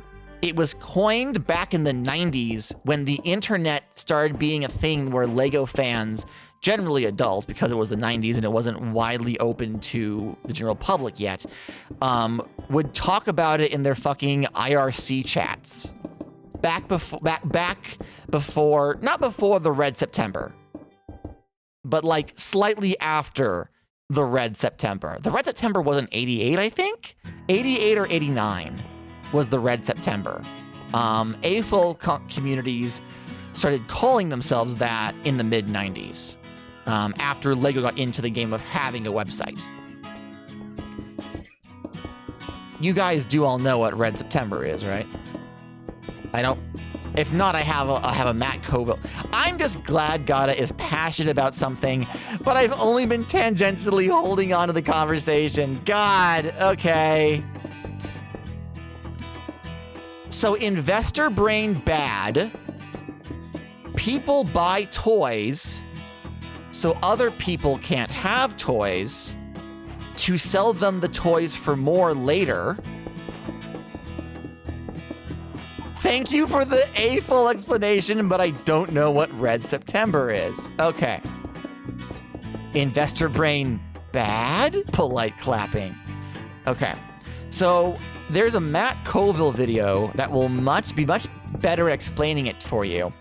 But back in the 80s, when the internet was just starting to be a thing, before companies got a hold of it, before the general public knew about it. It was primarily a peer-to-peer communications system between people who were uber nerds, between the people who were hobbyists in computers and had the interest and the time to set up connections between different computers to have online conversations. It was a very explicit group of nerds. And what would happen is that they tend to be centered around college towns, because you not only had to be interested in computer science enough to have your own computer set up, you also had to be around people who would introduce you to the concept and let you know the internet existed, right? So every September, when a new batch of students would go to college, they would have a transitional period where new people were entering into the online spaces but did not yet know how to act. You know how on the internet, generally, there's an unspoken code of conduct of shit that you do not do, right? Like, if you go on Reddit and you've used Reddit for any amount of time, you know that on Reddit, they do not take kindly to people who are self-promoting their work. On the flip side, Twitter was entirely about self-promotion. Tumblr is about sharing of cool things I found, which can include self-promotion, but posts like, please buy from me, won't go over as well as showing unique photos of what you're selling with a link to your store where they can buy it off-site. There are codes of conduct for participating on the internet. Back in the 80s, there wasn't separate websites you went for. There were individual services that you wanted to look for, individual places you went to talk to like-minded people, but it wasn't and this is where you buy things, and this is where you sell things, and this is where you talk about. There weren't unique micro-communities just yet. At that point in time, there were terms and things you said or didn't say that were considered acceptable or unacceptable based on the culture. And every September, when a new batch of students would enter college and be introduced to the internet, oh, Jesus fucking Christ. God? I'm an atheist, doesn't matter. There would be a transitional period where all of the new people who did not understand the lingo, the jargon, or the expectations would have to be carefully guided through learning how to be not a dick on what was on the existing internet. So in every September, existing users would brace for this, because most people would get with the flow and correct their behavior, but not everyone, because you know what modern internet is like. Yeah. So not everyone got with the program. So it was a bunch of new people awkwardly trying to learn their way and where they fit in this community, but also a lot of assholes who wouldn't change and would push back and would cause problems. And that was the status quo for a good half a decade, until the Red September. You guys know how the internet turned out. It's 3 different services, all regurgitating the same content, all trying to get our information to resell to companies in the real world so they can then try and sell us things. Companies started realizing, oh hey, this internet system is something that we can use. So internet service providers started cropping up. And in order to get people interested in using the internet, they would offer free internet service for X amount of days to get you invested in it. So, dial up. You know how AOL used to give out those free discs that would give out free trials? The first year any company offered free internet access along with the sale of a computer was known as the Red September. Because all of a sudden, there were a bunch of people who had paid someone for a product, inserting themselves into these online communities who either didn't care to learn the online lingo or were unable or just unwilling to learn. And they weren't coming in a set amount. There wasn't a like when Twitter first started going down, right? There were a whole bunch of posts on Tumblr explaining to new people how to concert themselves on Tumblr, having come from Twitter. Every September, they would have, conversations around the same topics, giving the newbies a lowdown. Only now, every time a sale was made, a new person would show up. And they may not see the conversations explaining how to concert themselves, how to orchestrate their behavior online. It became known as the Red September, or the September that never ended. Because once the Pandora's box was opened and companies realized the internet could be used to make money, any money, suddenly it was in every company's best interest to not only have a presence on the internet, but to convince any market that would listen to also be on the internet as well. Maybe they wouldn't buy from them, but if they could get people to use the internet regularly, that would be potentially hundreds of more chances to sell them a product. More than magazines, more than physical advertisements, more than buying out newspapers, the internet could be the ideal place for passive advertisement, and it was. So for those people who knew what the internet was before, who remember what it was down to the day before that first sale was made, Red September was their Armageddon. Yeah. I'm gonna dump this off. That's the end of my TED Talk. I hope it was interesting. Again, Matt Koval has a video on it, and if anyone wants to remind me in the Discord later, I'll go dig it up so you can listen to someone who was actually there for the Red September to have a story time describing it, because it was very fascinating. But yes, so that is very interesting. Thank you, Boomer. I'm glad. I'm glad you found a thing that I talked about for 20 minutes to be of interest to listen to. So when it comes to online Lego spaces, a lot of it stems directly back from the 1990s online communities organizing themselves in a new space. Because previously, Lego, was a children's toy. Mind you, Lego got popular in like the 70s, right? So the 1990s, that was when the first group of adult Lego fans really came into existence. The people who had been children during the classic space Lego era, during the original run of Lego's Pirates. The 90s was when they hit their 30s or so, and they had the expendable money to go out and purchase the toys they couldn't when they were young. So, yeah, 90s Lego was very, very important for the history of Lego, I find. The 2000s era of Lego is what my generation, what I grew up with, and tends to be held as more revered than the 70s and 80s. The 70s and 80s Legos are still beloved, but they're treated more like these should be in a museum as opposed to I want to buy these to play with them, right? 2000s Legos currently are viewed as like, oh, these were the shit, and they remain the shit despite the fact that they are very clearly limited. If you ever watch any of our Sluggers Rock Raiders videos, you'll know what I'm talking about. Love Slugger to death. What a great guy. What a great guy. Just a Canadian piano teacher who is also a giant anthropomorphic slug alien. Talking passionately about the Lego set that he loved when he was younger. We are, however, reaching a point where, like 2013, because of how the internet works now, people who were kids then are now hitting like their early 20s. So now the 2010s are the peak era of Lego. So online discussion is changing very rapidly around that.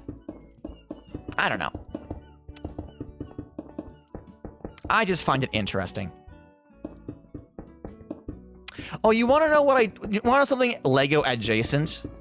I posted this on Blue Sky, actually. I managed, what's Matt's video title? Oh, if it doesn't have Red September in the title, then I couldn't tell you. I couldn't tell you. I'd have to go back and look for it. I haven't, well, Matt hasn't really done a new running the game video in a hot minute. So, like, I haven't really been listening to his content too much. He's too focused on the new system they're working on. I'm looking for Red September, so yeah. I'll look it up. Don't worry about it. Don't worry about it. I'll find it. Yeah, so I managed to find, on an abandonware website, a full ISO of the PC game that was released in the year 2000 called Lego Creator Knights Kingdom. It has in fact been abandoned. Lego let the copyright completely lapse. So it's not necessarily public domain. Individual pieces of it are still like under a form of copyright. The individuals who made the game are still alive. But it's essentially abandonware now, so it's been dumped, and I managed to get it working on my computer. What's really fascinating is, like, the game is meant for children, right? But it was also meant for children in the year 2000. Computer usage was definitely on an uptick, but it wasn't every single, every household had a computer. We were still a ways out from basically everyone having a tiny computer in their pocket with smartphones, right? We were a ways from that. So what's really, really quaint about playing this game is the fact that while it's explaining to me how to play the functions of the game, it's also explaining me very specific computer terms. So, like, it refers to the save icon as the picture of a floppy disk, right? It refers to, what else is this? It says the control key on your computer keypad, it might say CTRL. Like, it's explaining very basic concepts because it naturally assumes that whoever is using the software is not only new to the game, but also new to operating computers at all. My favorite was when it took a moment to explain what the term click and drag means. Remember, hold down the left mouse button while moving your cursor across the screen. We call this action click and drag. And I'm just absolutely charmed by this. Because, like, of course, this is how they would make this game during that specific time period, aimed at this specific audience. But I am not in that time period, and I am not that audience, and I am experiencing it, like, retroactively. And I'm just, it's cute. It's cute and it's good and I love it.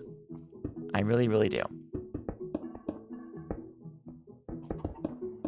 Also, I did not know that eBay informs a seller if anyone so much as looks at one of their listings, right? So I found out from scouring the internet that in the year 2003, 3 years after the release and subsequent financial failure of the Lego Knights Kingdom line back in 2000, Lego continued to use the phrase Knights Kingdom and the branding of Knights Kingdom, but quietly retroactively made it their overarching umbrella term for all of their old castle themes. So in 2003, before they rebranded and made a new medieval adventure, Gata now has a small list of things to do before next stream. Tegan will not forget. Oh God. Oh, that's so fucking ominous. That's so ominous, Tegan. So yeah, in 2003, before they rebranded the Knights Kingdom to be a brand new theme entirely with new characters and whatnot, they actually released a whole bunch of merchandise at various Legoland locations using the 1990s era designs for some of their characters, but using the 2000 era designs for the king, the evil knights, any logos and fonts. So they released a set of playing cards that is technically, ever so technically, part of the Knights Kingdom theme, but it features a bunch of artwork that is not of that theme, but also was exclusively made for that playing card set. And I'm like, oh boy, that sounds amazing. I wonder if I can find anybody selling this playing card set on the internet. So I do find it. Someone is selling it on eBay. The cards are in good condition, but the box is completely fucked up. It's been through a lot. It still has like the original sales sticker on it, proclaiming that the original sales price was like $2 and something cents, which is wild to me, especially because the person is selling it as a vintage playing card set for $185. Now, I don't want the playing cards that much. Even if I had the money, I would not pay $185. At most, I would ask my other LEGO friends, hey, do you guys want to pool our resources so we could buy this and then document the whole thing? Like take scans and put high-res images of these cards online. Because there's no images of them, just a listing on an unused fandom Wikipedia that says these existed and were sold. That's the only reason I knew they existed, until I found the one eBay listing. So I wasn't gonna buy them. I looked at them, went, neat, good to know they're in the wild. And I went about my day. I got a notification on my phone. The seller offered me a small discount. He knocked off $5. And I looked at the notification, and I went, no, I'm still not. I'm not gonna buy it. Put my phone away. 5 minutes later, another notification.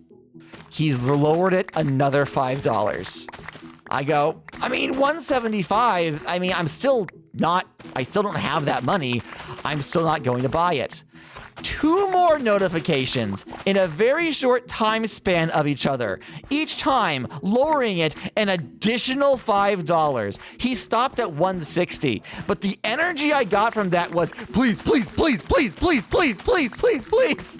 It was so funny. It was so funny. He was like, oh my God, someone looked at these goddamn playing cards. Someone looked at them. I have a chance. This purchase wasn't in vain. Buy them from me, I beg of you. Ah! I did not. His cries went unheeded by me. I have no pity for this man and his choices. Grovel before me, the mighty, customer? Yeah, customer's what I'm looking for. Me, the mighty customer. I will require you to offer your services for fewer funds for me to hand over my hard-earned dough. Hey, farmer, why are you farming? And not working on the cube? Well, you see, I have run out of cobblestone. And before I went and started collecting cobblestone, this is not gathering more cobble, okay? I don't see you gathering more cobble. I just wanted to finish my story with a different coat of paint. I mean, yes, sir. Yes, sir. Right away, sir. Immediately, sir. Whatever you say, sir. I'll get right back to my station. That's what I thought. Jun holding the baseball bat and tapping it in his hands. Says, I don't hear cube happening out there. I don't perchance notice any cube-type activities going on. But no, mostly I wanted to get some seeds. Jun's like, I come here for cube and cube alone. Nothing else. Nothing at all. All right. Aya mentioned that they had more cobble. So I think what's gonna happen is I just want to be done with this so we can do something else. God. You know what? I absolutely should have changed it so that you guys can generate more stacks of cobble when you donate. Like 100%. What is Jun gonna do in 6 months when we're finally done with the cube? Don't tell me that. That's what you should have done. Yeah, well, it's too late now. If only there were someone who would sell cobblestone to me at a cheap price. But alas, no such individuals exist. For some reason, Minecraft doesn't believe that cobblestone is something you'll want to buy in bulk from villagers. Joke's on them. The cheap price of 1 emerald block. You have so many emeralds. I mean, I do now, because it gives me a stack of emeralds. It gives me 1 emerald for every individual bit you give me. Where the fuck is my boat? It's all the way up there, because I'm an idiot. God damn it.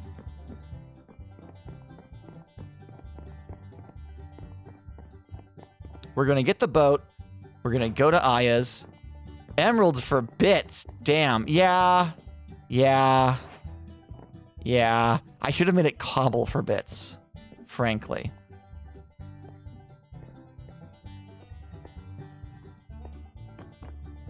All right. Pop in here. And let's go. Let's fucking go.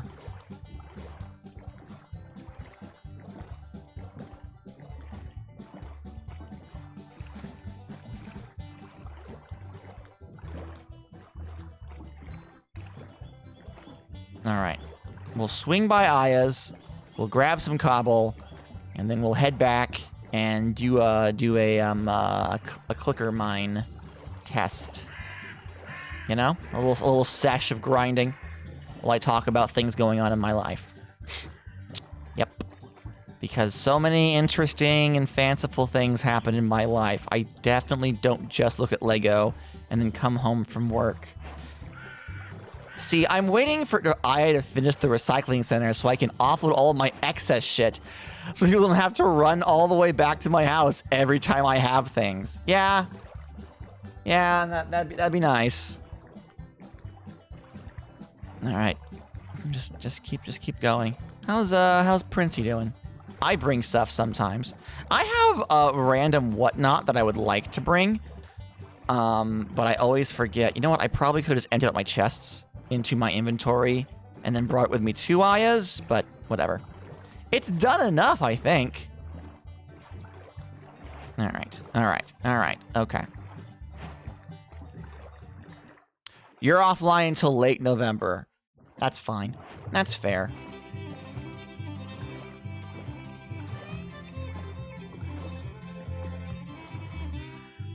Hey, so since people have killed the Ender Dragon, does that mean that we get shulker boxes soon? Has anyone adventured through the end? Let's see. Drop-offs are behind us. Okay. Yep. Well, that's the print. Raglan made shulker boxes and get. I didn't get one. Wait, why didn't I get one? Why didn't I get a shulker box? Where'd he put them? I want a shulker box. Me. I want to be included. This is discriminatory against... Farmers are a second class around here, I swear. You gotta... I have to talk to him? He doesn't just innately know that I want it? Oh, man. Ugh. All right, fine. Can I put in a mail order? Is that an option? Is that a possibility? All right.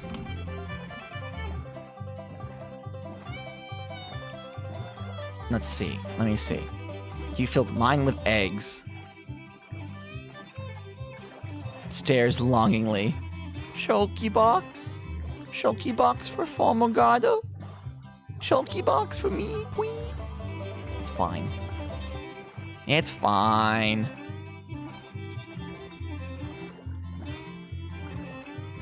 What I really need is some kind of strip mining machine.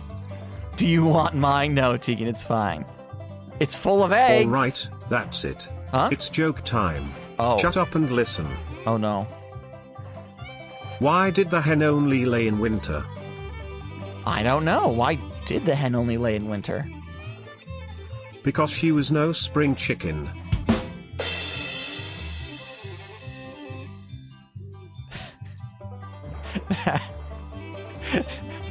That's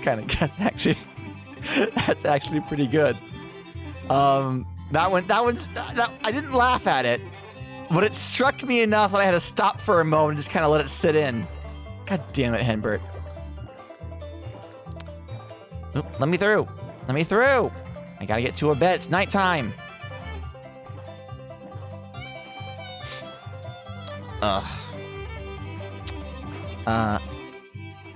The teleporter boxes? Doesn't gotta have one outside the cube? No.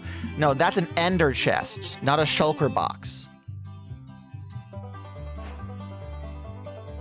Yes, that is an ender chest. A shulker box is an additional inventory you can have inside your inventory. It's a backpack, yes. And you can put the shulker box down and then open it like a chest and then break it, but unlike a chest where if you break it, everything comes spilling out, the things will stay inside. Oh, thank you. The things will stay inside, and you can carry it around, expanding your inventory space by a whole bunch. Do shulkers hold 16 slots? So 1, 2, 3, 4, 1, 2, 3, 4, 5, 6, 7, 8, 9. That's 36 slots. It's a single chest, so it's 8 more slots. So you have 36 slots. And so 8 times 36, you could feasibly put an ender chest, not an ender chest, a shulker box in each of these and expand it, however, 36 times 8. Can I break it with anything? I think so. Pretty certain, yeah.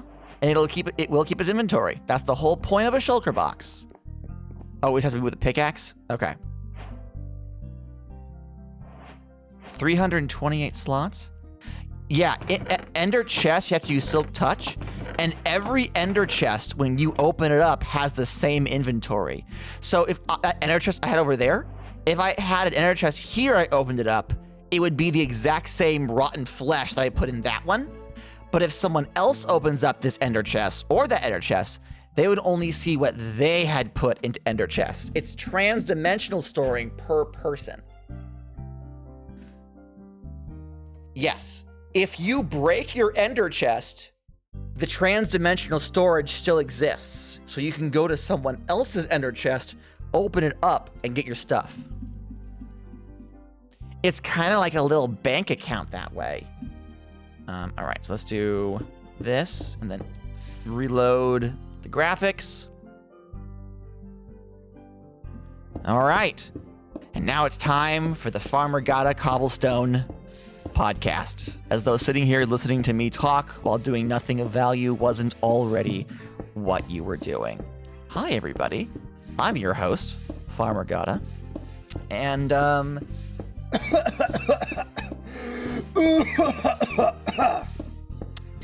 how's it going? It's going great over here with me. Definitely didn't, I'd love a computer science module with Minecraft as your interactable. There is, in fact, a Minecraft Educational Edition, which you can, I mean, it's meant for schools primarily, but it is about teaching kids things in Minecraft about computer science, so that's kind of neat. That's pretty neat. Yeah. There is a teachable programming course.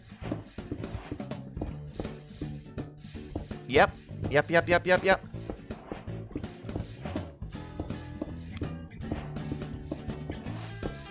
Hi, Neb. Welcome in. Cube time. Maybe I can be like, yeah, I'm studying. Minecraft will teach you Python, and yet they won't put Pythons in the game. Mojang is lazy. Let's start a revolution. Let's. What if we, the players of Minecraft, instigated a communist uprising? How do you think that would go, guys? How do you think that would pan out? Python is the one I'm only like baby proficient in. Well, good news. Minecraft will teach it for you. Teach it to you. It'll be great. It'll be swell. It will be amazing. I'm trying to think. Oh, Tegan joined the game. Welcome in, welcome in. I hope they're having a good time. Let me think. What else has been happening recently to me as a person? How did the revolution go, by the way? I mean, nothing happened, but now Mojang is very aware there is a small but vocal amount of people who hate their fucking ass. Armadillo's won, and that's all I care about. The best case scenario is after the brouhaha that happened this year, Mojang doesn't do another mob vote ever again. They find a different way to hype train their events, because I personally, people have outgrown it at this point. It's caused more harm than good. The actual implementation of the revolution is up for debate, and there is a whole ass political compass of the revolution to determine what camp you're in. It wasn't a very organized movement, I'll be honest with you. But generally speaking, most people believe that the mob vote is bad for the community and the game, and the question is how to handle it. I think Minecraft knows that if they try another one anytime in close memory to this one, it'll be more negative press than good, and I don't know if they're willing to go through with that. It felt like a bunch of 15-year-olds yelling "stop the vote" and very little else. So yes, but also no. How do I word this? The whole concept of the mob votes being bullshit and not actually being useful has been around for years. TikTok teens experiencing a mob vote where all the options were actually really fucking good, as opposed to one clear, obvious one that should win and two throwaway ones, definitely is what spurred, like, the memes. But there was actual talk among, like, the Minecraft modding community of people who actually, like, work with the game, who have been like, aside from the fact that Mojang is a large corporation and every decision has to be approved by multiple levels of their marketing and their company, there is no good reason why these should not have been folded into an actual update, except that it makes people notice. It's entirely marketing. If the game developers think that a function is good for the game, be it for balance or for player interactivity, it should be folded in. Having people vote and then putting the other ideas back in the vault to never see the light of day, but maybe possibly see the light of day, question mark, is entirely a capitalist thing. Like there's no real good reason for it aside from it causes talk about the product. So I am on the side that stopping the vote, frankly, should be a thing. I think that Mojang, they've outlived it for sure. They've outlived it for sure. But in terms of actually like taking the power back to the people, like all it did was let Mojang know that a verbal group of people hate the mob votes, and it will affect whether they have a mob vote or a biome vote or whatever going forward. I think they should drop it entirely, but that's just me. That is my opinion. And none of you paid to hear it. I just offered it to you unsolicited and free. I hope that's okay with you. Bit late now, but oh well. I'm trying to think what else. Lego goats are coming back, and like 6 different people tagged me. They're going to be in the next collectible minifigure series after this Marvel one is done. So it won't, I don't think it's showing up until January. Technically, Susie paid $20, for which they absolutely will never live it down. That $20 is going to live in infamy. Boomer says, I think they should just do the updates they're going to do or take in feedback without a vote to avoid this vault BS. I agree. Like I've mentioned on this channel previously that the idea of the votes are good. because then they can use the results to gauge what the populace like wants or desires, right? Like when you like, for example, like it was the Moo Bloom, the Iceologer, and what was the third one? The Moo Bloom, the Iceologer, and there was one more, right? So like in that instance, the Moo Bloom, if everyone voted for the Moo Bloom, was it the Glow Squid? Yeah, it was the Glow Squid. It was like, here's 3 different mobs from 3 different locations, each of them offering 3 very different focuses, right? If everyone voted for the Iceologer, then it would mean like, okay, so the player base in general, like obviously, like not everyone would vote for one thing, but it's like, okay, so this percent of the voting fan base wants additions to combat. This percentage of the voting fan base wants updates to aquatics and decoration. This version, like when you think about mechanically what the mobs would offer and then see how many people voted for or against those concepts, it gives the devs a direction to aim at, saying, all right, people want us to see us update this. That is really good data gathering. However, and you can't see it, but I bopped my head side to side with each syllable there.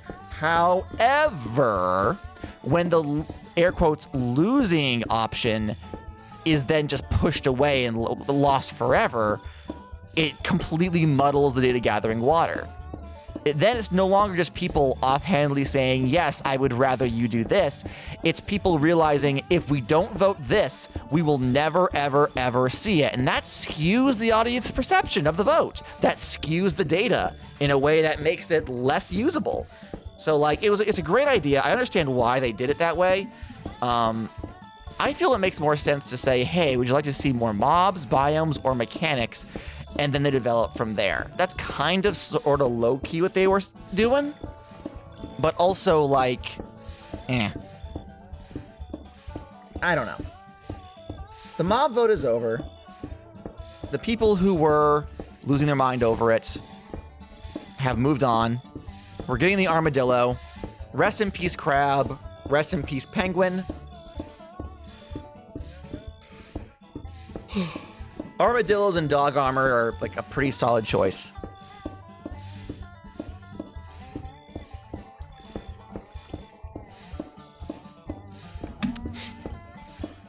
Have we got enough cobble now? I know the answer. Oh, wow, this door was open the whole time. God damn it. Crab, mob vote is gone, crab. Oh yeah, this is nowhere near enough cobblestone. This is nowhere near enough cobblestone. That's not even a full inventory for the cobblestone. God damn it. God fucking damn it. Why? Why do I do this to myself? Why do I do this to me? It's fine. It's fine. Don't worry about it. The thing is, if I had buckled down and made a TNT duper day 1 of the cube, I probably would have had enough cobblestone to have finished this a month ago. But no. Armadillos keep digging little holes in my backyard. They really do, actually. Have you guys seen the footage of that possum that ran out onto the field during a football game that had to be dragged away? But then we wouldn't have learned so much about Sonic. That is true. I mean, no. I still would have told you. I still would have told you. I absolutely still would have told you all those things. At TCU VTT, I love that little possum. My favorite is how the camera from the clip faded out from the possum running onto the field to it being dragged ass first out the door and the possum hissing the whole time. It's like, put him in, coach. He wants to play. He wants to play, man. Just let him go. Give him a chance. He's ready, coach. He's ready. He wants to play. He does. He was so fat. He was. That's how you know he's a good one. So my roommate picked me up from work the other night. I get off of work around 10 p.m. The sun is way down at that point. So he picks me up from work, and I give him a rundown of my day and online drama, very similar to when I do a podcast for you guys in this specific instance. So imagine this, but there's no Minecraft, and he's trying to focus on driving. And that's the experience, but he seems to like it, so that's good, that's great. So we're driving and we're talking, and I don't even know what we were talking about, but mid-sentence, he snaps his head to the side and lets out a massive hissing noise, and then turns back to me and keeps talking like nothing had ever happened. And I go, what the fuck was that? Like he was going blah, blah, blah, blah, blah, blah. I'm like, excuse me, no, hold on. I'm not glossing over this. Why did you fucking hiss? And he pointed out the window at the dark night and said, oh, we passed by a possum on the road. He was hissing at me because I was an oncoming vehicle, so I hissed back. And I went, okay. Well, at least I know your random verbal assault was warranted. And he goes, hey, I never do anything without a reason. What a totally normal thing to do, right? I was like, okay. I did not see the possum, else I wouldn't have questioned it, but I didn't see the possum. So it was completely without context, just hissing mid-sentence and then going back to what he was doing. Like, what? Huh? Huh? I don't understand. But it's fine. It's fine. Don't worry about it. It's fine. It's fine. I'm trying to think. What else has happened in recent memory to me specifically? We saw a fat possum outside the house the other night. Did you say hello? I always say hello to every fat possum, raccoon, and barn cat I see. Also, all the lizards. A new brood of geckos hatched. So we have little itty-bitty baby ones running all over the front porch. They're adorable. I had a friend do the exact same recently, where they started snarling like a small dog mid-statement and immediately finished their thought without addressing it. There was no dog, and it was impressively on point. Really jarring, though, I can imagine. Baby geckos, yeah! They look like regular geckos. Hello? Hold on. Delivery complete. I'm going back to work now. Question marks? What?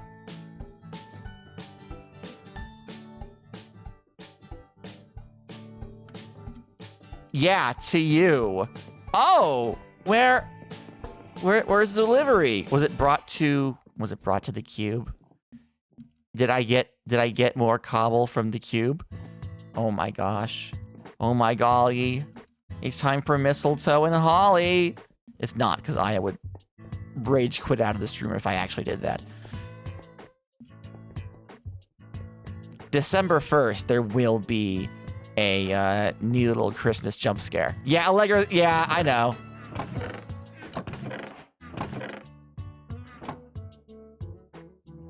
Delivered where? Delivered? Delivered? Delivered? Huh. Delivered. I don't... Where delivery? Where did Tegan drop it off? Hello? Oh, and eggs as well! Huzzah! On Check's calendar, 11/24. I will have no problem with this. Well, until then, hey, if it helps, I haven't put the tree up yet. So technically, it could in fact be worse. It could in fact be worse. Also, and I'm very upset about this, the only Christmas-themed TTRPG Kickstarters that have gone live so far has been one for the dire gray of frozen wasteland, where holly and jolly things simply don't exist. Kill polar bears for fun. Specifically the babies. I don't know. And also, XXXmas. Did you know that there is a erotica version of 5th edition? Did you know that they successfully kickstarted an alteration of the 5e rules for sexy times? Oh, the kinky 5e stuff? Yeah, I don't want to yuck anyone's yum. Sexmas was right there, right? No, but apparently it's like the actual like core rules is called 5eXXX or something like that. So that was following their naming convention. I don't want to yuck anyone's yum, but I don't think I've heard a worse sales pitch to me specifically in my life. It's bad enough that I dislike 5th edition. Now you want me to get horny about it? Come on. You can just do that in 5e if you're not a coward, LMAO. Boomer. Why do I gotta roll dice about it? Listen. Listen, please. It's less I seduce the dragon and more I seduce the DM. Yeah. No, Boomer's right. Oh, okay. As long as we're all in agreement, I suppose. Safety tools. Safety tools are useful for all sorts of things. Oh my. I can just seduce my DM in regular TTRPGs. Boomer, be honest. Is your significant other your DM? Boomer, it's okay. This is a safe space. No, you can't, sigh.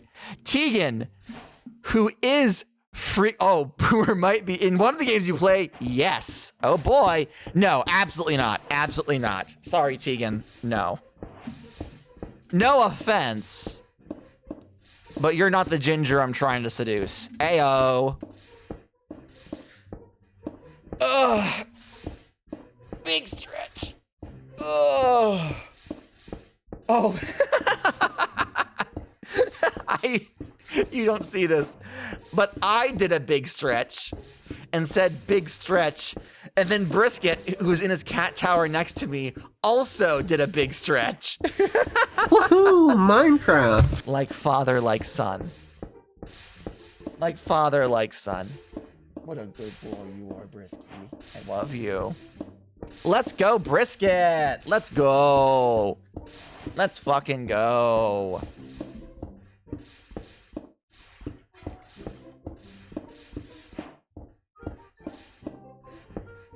Let's go, let's go, let's go, let's go.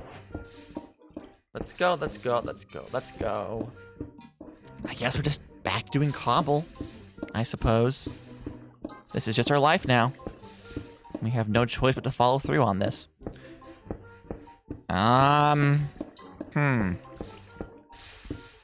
Yeah, nothing really happens around these parts.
Oh, my voice is back. Oh, okay.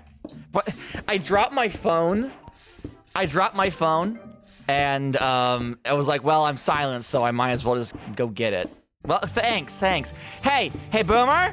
When I'm running out of topics, you're supposed to prompt me to give me new topics. Tegan says, do you enjoy being silenced? Is it fun giving us that control? Tegan! Behave! Jesus fucking Christ. Damn, we can only do it once per stream. This is... of course you can only do it once per stream. Of course you can only do it once per stream, because I know you fuckers will abuse it. Tegan using her DM voice in stream. That makes... Tegan's DM voice makes me afraid. And not the fun kind. Not the fun kind. Jesus fucking Christ.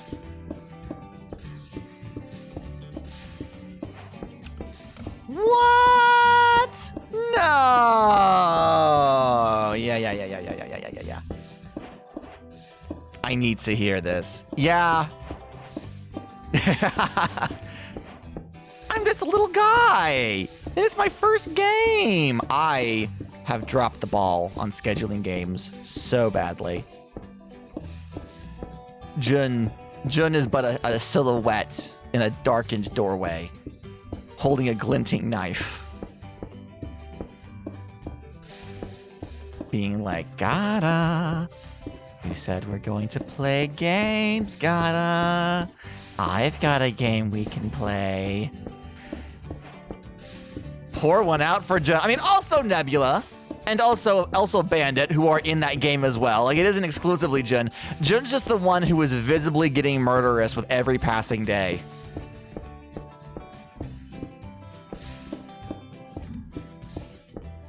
Jun's like, you can't have the enemy faction set fire to our pirate ship and then leave, Gata. Maru Melandra, welcome to the stream. Let's cube. We are currently having a Gata podcast. A Godcast? No, it's the same thing. While I collect more cobble for the cube. It's, oh, right! That what? Hey, Minty the Mentos! Thank you so much for the follow. Your follow chicken is on top of my glass enclosure. However, there you are. Hello, Minty. You are a chicken in my Minecraft world. Thank you for joining us. Have some seeds over there. You get a jolly jangle of the cheer bell. Thank you. Thank you. Thank you so much. We are working on the cube, by which I mean, I can't sprint right now because I have no food on me. We are building a monument that we shall worship. I got distracted. It happens. Don't worry about it. It happens. We come over here, and it loads in, and it loads in. There it is. We are building a 64 by 64 pure cobblestone cube with which to worship and sacrifice people to. We are, in fact, starting a cult. So we are currently using our mending pickaxe. The resistance is futile. It happens. It happens. The OG Fortnite is back. What are you doing? All right, Minty.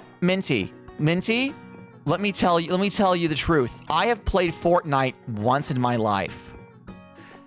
During that playthrough, during that single section, I died, and an 8-year-old on mic said, "Wow, this guy fucking sucks." And I never played Fortnite again. I decided that was it for me. I decided that I had had enough. So that is the extent of my experience in Fortnite. I couldn't figure out how to get the audio thing to work, so they couldn't hear me, but I also couldn't figure out how to mute them. So they were yelling at me the entire game, going, "No, over here, get over here. Oh my God, res me. Does he not know how to build?" And then I finally went down. Well, no, this guy shot my teammate. And instead of resing them, like I guess I'm supposed to do, I chase after the guy to shoot them first. The guy, who I assume was also a child, built a tower to distract me. I ran up it. They weren't up there. I'm looking around like, where did they go? They had hopped down from their own tower, circled around, came up behind me, and shot me dead. And that is when the rest of the group chat went silent, except for the one 8-year-old says, "Man, this dude fucking sucks." And that was where I decided that I had enough. So I deleted Fortnite, and that was it. Just tell him to shut the fuck up that your dad owns Epic Games. Fortnite. I'm not gonna swear at an 8-year-old. I'm trying to be an internet personality with a popular Twitch stream. I cannot be canceled for insulting children this early in my air quotes career. Oh, piss off, boomer. Fuck you. Fuck you. I know you're an adult, so I can say whatever I want to you. Fuck off. Good redeem, good redeem. Shut up. Fuck all of you. But does your dad own Epic Games? No, my father does not own Epic Games. Unfortunately, I am not genetically a gamer. I converted. Which does mean that I am not necessarily accepted in all circles, but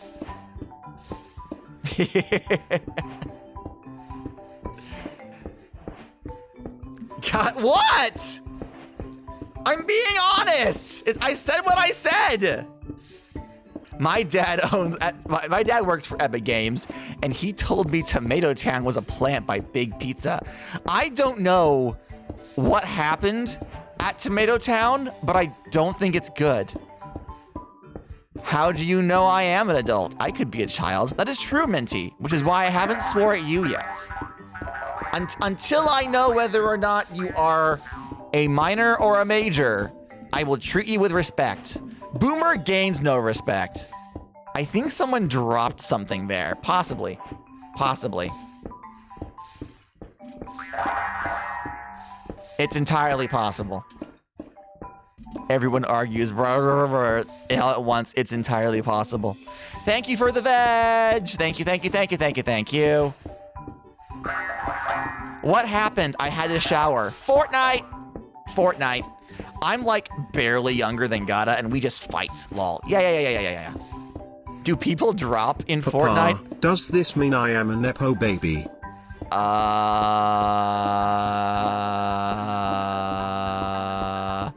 Tegan, don't tell Jun that!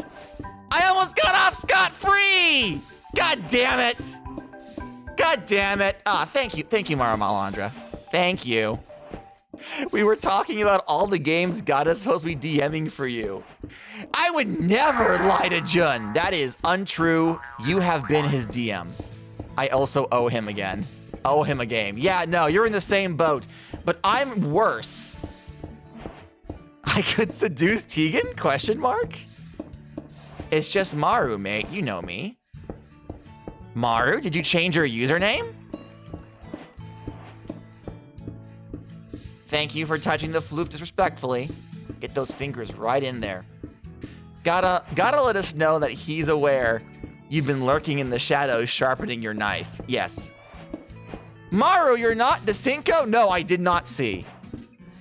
I did not see your oh. Oh, okay then. In that case, I can tell you fuck you. Fuck you, Maru! Haha, that one's for Hurricane, who deserves everything you do to him, but also, I assumed you were someone brand new. I'm sorry. Oh, you tweeted it. I don't use Twitter anymore. So, I didn't see it. I use Blue Sky exclusively now. My name is also on the Discord. I'm sorry! I'm sorry! Okay, to be fair, my name on the server is Santa Farmer Gata. So, like, you know. Damn, no, you really did change it everywhere. Okay.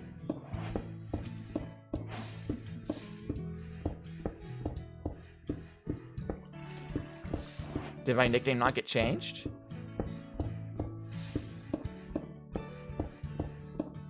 Anyway. Oh, you're right. No, in the Haycraft server that hasn't changed at all. That's out of respect for Aya. I am letting Aya have their safe spaces. I am letting Aya... Time for the server at large to change their names to confuse Gata. No, please no. God, please no. Please. I'm so happy for Aya. I love Aya dearly, but I need you to understand that I love Christmas just as much. Now you're all fighting over who you're going to name yourselves after. God damn it. God damn it. All right. You're Nebula. You're Nebula. I'm Nebula. Are there any more Nebulas around here I have to know about? Meow. I'll be the Mecha Combo T-Gun. Can I roll for hospitality? God damn it. God damn it. We can both be Nebula. That's an in-joke that no one has any context for. That's an in-joke no one has any context for. These VODs are meant to be viewed by the general public. You can't just say things from our tabletop sessions that no one understands. Now I have to tell the entire fucking story. God. So, for over a year, me, Tegan, Nebula, Jun, and other people, Gata, you have literally talked about the tabletop session in past VODs. That is true, but I can never assume that they've watched them all. That's right. If you want to understand this in-joke, go back and watch 2 years worth of Minecraft streams. That'll be fine. You'll get a hold of that pretty quick. Don't worry about it. That's a reasonable thing for me to ask anyone to do. Yeah, that's great. Just MCU your streams. What's the name of that guy who, after Ant-Man, did like a recap of the MCU for the MCU, and there people were like, just have him tell us the recap every individual movie. God damn it. I love our old TTRPG. Sometimes I can still hear their voice. So we had a long-running campaign that was a long-running fantasy adventure campaign that was being run in a lasers and feelings hack called Steel and Spirit. There was only a single stat, but there were 2 options. Options were Steel or Spirit, right? If your option was Spirit, which was like emotional, mental, magical, floaty stuff, right? You would roll over your number, whatever your number was. If it was Steel, which was physical, tactical, harsh actions, you would roll under your number. And you could roll a number of D6s equal to, what do we call them? What are they called in Steel and Spirit? Basically, your character sheet has a number of bonuses where if the action relates to one of the things you're good at, you get an extra dice. So not a token. Fuck, what's it called? Like skills or something, right? So for example, my character was a potion witch. So she had a skill where she was able to scent potion ingredients. So stuff involving her nose ended up being called upon a lot. I would get an extra die to add to my roll if the action she was taking, be it Steel or Spirit, related to one of the skills she had, right?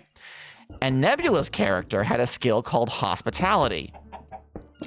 Every goddamn roll, or almost every goddamn roll that Neb ever did, Neb would fucking go on a little TED Talk trying to convince whoever the active DM was that the hospitality die could be added to that roll.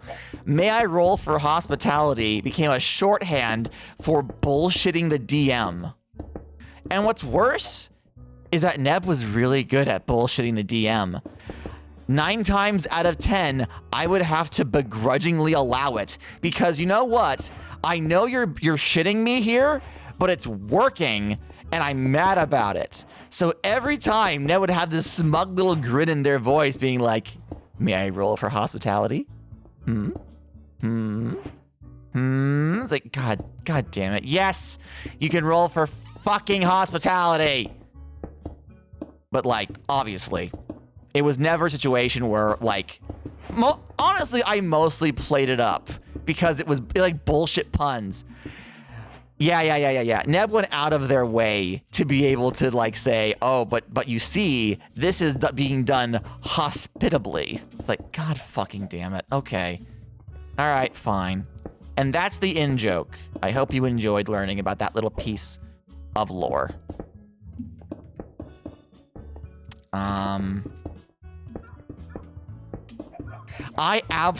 says, I absolutely took, well, my character can't read, to do just dumb stuff.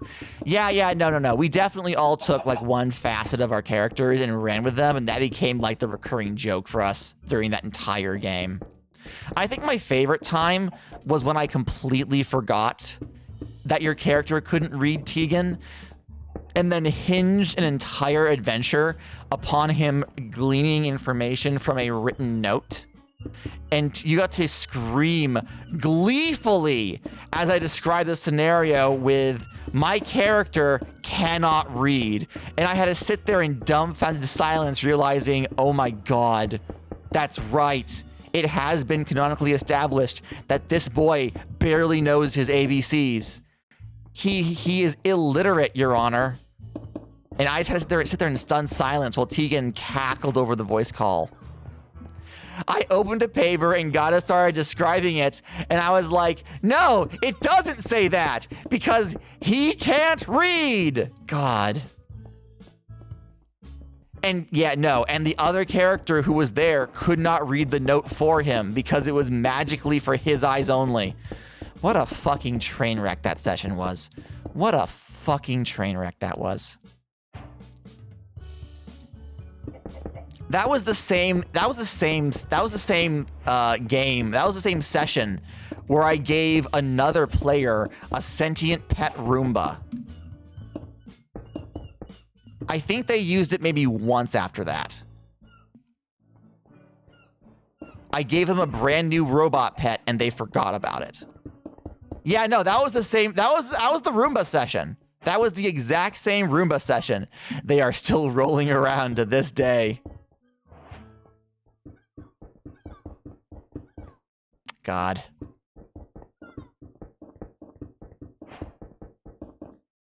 Tegan used it a few times. Was I there for that? For plot? Was I there for that? All the cool plot shit happened when I couldn't come to game. No, I was not there. Okay, that makes sense. That checks out. Or you weren't. Excuse you. Excuse you. I always listened. I just didn't, you know. I just didn't read. Can I confess something? Tegan, you once sent me a manuscript where you wrote out an entire scene of something that happened off camera with your character. And I said, yes, I will absolutely read that. And I never did. I never read it.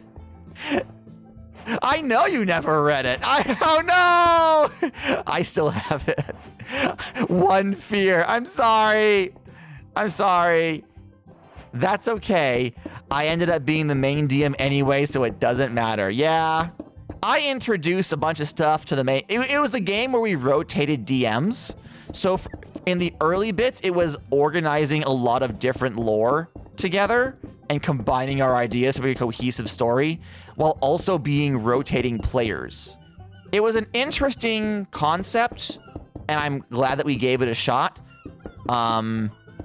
It ended up just and this is not a critique, Tegan, by the way. This is not a critique. The style of game went from episodic, where the rotating DM stuff made sense and worked pretty well, to more of a traditional D&D adventuring campaign.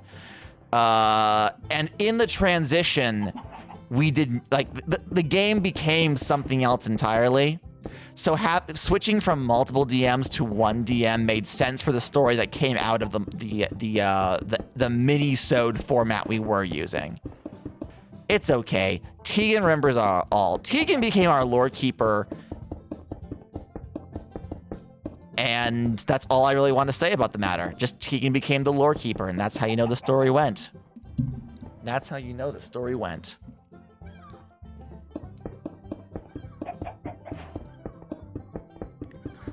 I took all the notes. I am experimenting on a game, which is also based on Lizards and Feelings, which is set in the Mythic West, So whenever you think about cartoon cowboys, just kind of squint and tilt your head a little, and that's the setting. Instead of having a explicit setting explained, like this is the world in which you play this game, I'm trying to include the setting in the rules, so it's more implied. So for example, there are 4 playable races. You can play as roost folk, which are going to be chickens wearing suspenders. You can play as humans. You can play as dryads, which are the spirits of plants, but like the brittle and prickly ones. So sentient cacti and tumbleweeds, right? But I won't say that. And then there's a 4th entry, which is going to be like crossed out and scribbled over. The art is going to be obscured. And the headline is going to say horses. And the only data in the box will be, it is illegal in the Mythic West to be a horse. Am I going to expand on that? No. But a general fear of horses and the implications of what they are capable of will exist throughout the book. If a table wants to expand on that in their own time, they are free to. I never will.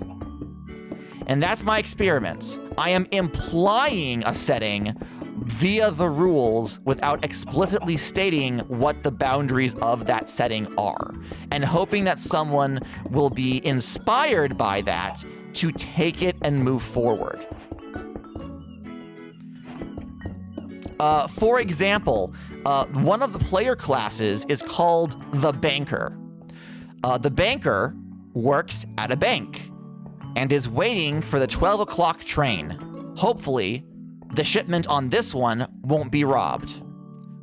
The Banker has a special ability called 12 o'clock train, wherein you check your pocket watch to reveal that it is 12 o'clock. And the train comes in, no matter where you currently are. In parentheses, it states it has been robbed. What does that mean to your table? Does it mean the train appears where you are? Does it mean the train simply pulls into the station wherever the station is? I don't tell you. Do bankers have a supernatural ability that they are unaware of to summon trains that don't have their gold on them? Who knows? I'm leaving it up to the player. It's the implications, you see. I don't know if it'll be any good or if it will be useful, but that's what I've got. That's what I'm working on. I'm at the point where the game is essentially completely written. I'm on like draft 3 of it at this point, and I am pretty content with how it looks. I just need to start working on the layout and the art. Technically, the art has to come first before layout, but I have in my mind's eye what I want the layout to look like, and then I'm looking for art to go along with that. It's meant to be a small, quick release to like drum up some dough. So it's not going, it's going to be about the same level of artistic finish as Swing is. I've got some people who are not thrilled at the state of Swing. The words are all there, and there is artwork of a kind, but it's mostly like paint splatters and silhouettes that I got off of a public domain art website. So they're like, I mean, this is fine, but it's not really a game that I would like purchase a physical copy of, you know? And I get that. I get that. But I have, in fact, made a couple more sales to my games over the weekend, which was nice. Someone bought What's So Cool About Vampire Vigilantes for a whopping $10, which is double the price that I suggest on it. So that was fun. Someone bought a copy of Swing for full price. That was nice. Hope they enjoyed it. And yeah. If I were in a better financial situation, I would have contacted my layout editor and one of my artists to be like, yo, you guys want to help me make this into like a product, but sadly, I don't have the funds. maybe what I'll do is if the game gets good reception, I'll do a Kickstarter or backer kit to try and fund a physical zine printing of it and make a little extra money and get more art for it that way. But that's, you know. Oh, that could be fun, right? Right? I know that Chris Longhurst, who is a game designer that I follow and keep tabs on, just recently did a backer kit crowdfunding to crowd physical printing of one of their games. And I backed that, so yay, it was met.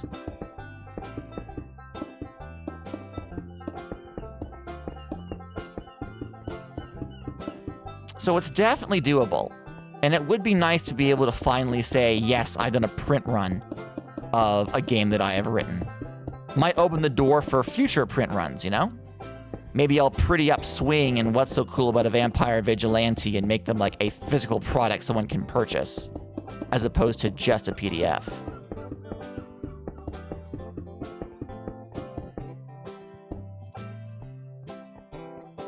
That would actually be a really good marketing tactic. Because, like, Swing has been downloaded 1,500 times. Like, this doesn't account for people who download more than one copy's mind. But assuming that each copy is a single individual, that means, assuming that half of those are re-downloads, that means 1,000 people have read and have access to that PDF. If I were to release a new version of the PDF with updated art and be like, hey, this game you already bought, you get a PDF for free. Also, I'm funding a print run if you want the prettier version in a physical copy. So, you know, twirls hair, tucks it behind my ear. If you wanted. I would have to get comparably more annoying on social media, though. Like, I would really have to get significantly more annoying on social media about that. Who knows?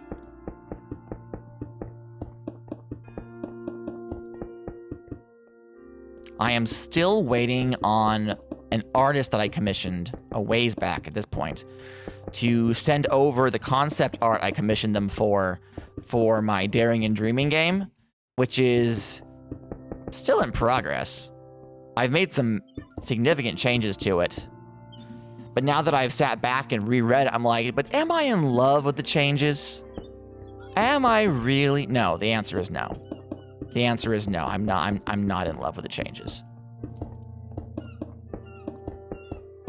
So I may end up rewriting it all over again in the near future. Who knows? Who knows? I'll probably just end up releasing it as is and being like, here, play it or don't. All right, let me put 11 more blocks down and then I'll go and refuel, restack. I don't think we're getting halfway, but we're getting pretty damn close, guys. We're getting pretty fucking close to finishing this thing. Oh my god.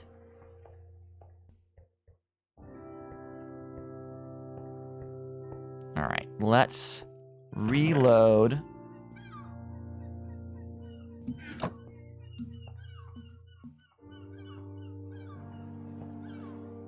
And get back to work.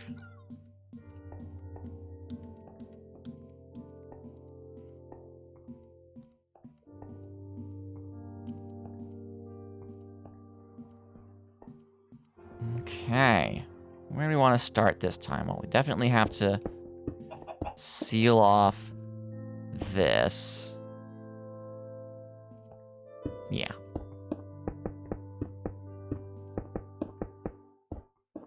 Seal off all of... Oh, that's incorrect. Give me that. There we are. Much better. Much, much better. Obviously, even when we do reach the top, I'll then have to seal up all the areas like the staircase and whatnot. So that'll still take a pretty moment. for us to fully accomplish, because like this goes down quite a ways. Woohoo! Goes down for quite a while, it does. So, even when we reach the top, it won't be the end. And I'm still holding out hope that you guys will somehow be able to force me to put a gold shell around the fucking cube. But when it's done, I'll be able to look back and say, I did that. I made this. Will I feel pride? No. Will I feel a sense of accomplishment? Probably not.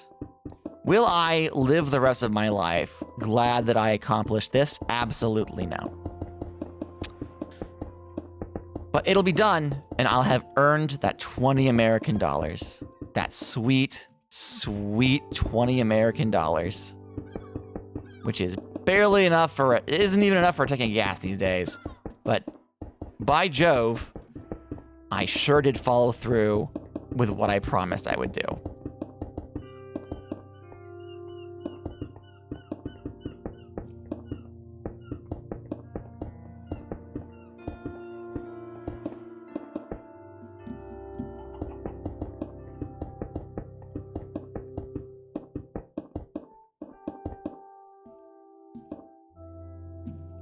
Okay.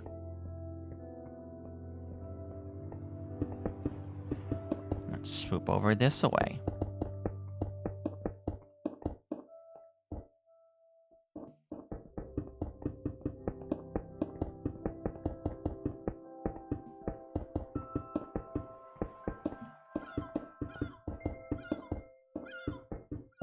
Ah, nice and peaceful.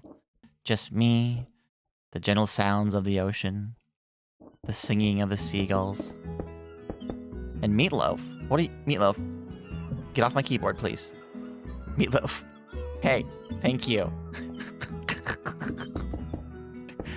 He just shows up like, hi, I'm here. I'm here as well. Bless his heart. I've already begun Christmas shopping. I cannot tell you what I purchased, but we actually found the perfect gift for Ginger Vixen. So we've got that. I have to wrap it up still. I have one of two gifts that I'm getting Beautiful Wife. Beautiful Wife was very upset because for a moment she thought that my Christmas gift to her was going to be pre-ordering a book she was already going to get, and that she wouldn't be allowed to read it when it comes out in November. And I said, no, I bought that for you because I know you wanted it, and I pre-ordered the special edition. I'm not gonna make you wait until December to find out what happens next to your Chinese gay boys.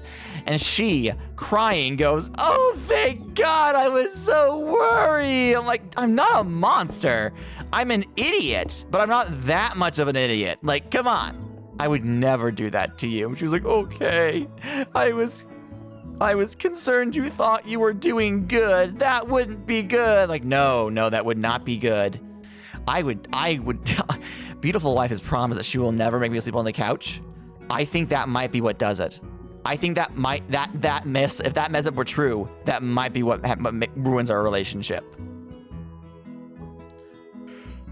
I gotta do the big stretch. Ugh. But no, so I'm waiting for something for her to come in the mail. We have a stocking stuffer for our roommate Seth, but nothing like bigger than that. Don't really have any ideas. Then the only people we have to buy for are Kaiju and Kaiju's boyfriend. And then probably for the person who let us borrow money for a car. That feels like at that point, yeah, no, you're on the Christmas card list, buddy. And then that's pretty much it. Don't do it for extended friends or family. Just for the core group and my dog. This is gonna be Choopy's first Christmas with us. He's already confused. It's like, why have you moved all the furniture around? I just got used to where it was located. Why are there so many bright lights and jangly things? I don't fully understand. He has decided the rabbit is his. He will sit and stare at Rutabaga. He won't bark at her. He won't try to bite her. He'll just sit and look at her while she lounges in her cage. And she'll look back at him because she doesn't like him very much. She's like, leave me alone. And he's like, no, you're fascinating. And he'll wag his tail. And if I so much as look at Rutabaga's cage, he'll start resource guarding Rutabaga the same way he resource guards my wife. I am not allowed to interact with the rabbit. It's his rabbit now. And I'm like, goddamn, okay, fine. We were trying to rehome Rutabaga, right? Like we were talking to people who might want to adopt Rutabaga, because I'm like, listen, we don't have as much time for her as we normally did. It's not fair to her to not get as much exercise. So I think maybe we should look at finding someone who can like have her be their primary pet. And my wife, who was not really emotionally attached to Rutabaga, said, yeah, sure, that makes sense. I understand. Well, then the day after we decided that, Rutabaga is out having runaround time, and she runs over to Beautiful Wife, and for the first time ever, starts giving Beautiful Wife leg kisses. And that is a sign that a rabbit likes you, right? When they start trying to groom you. So she starts giving my wife leg kisses, and my wife starts crying, and she says, I'm sorry, I wanted to give you away. I love you, Rutabaga. And I'm like, what the fuck? You were all for this. I thought I was the one being emotional about the rabbit. She's like, she's just a sweet bunny. We can't give her away. So we're keeping Rutabaga. Yeah, Rutabaga is no longer on the market, as it were. We simply have to invest in a much larger cage and play area so that Rutabaga has more space to herself.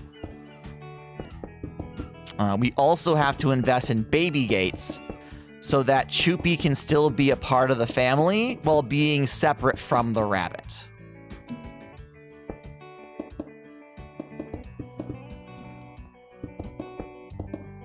So, instead of rehoming the rabbit to save money, we will simply spend more money to continue to retain the rabbit because, of course. Unfortunately, the bunny is not a fan of being put into outfits.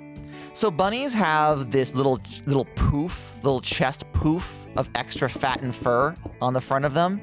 It's what gives them their cuddly appearance, right? Their primordial boon or whatever.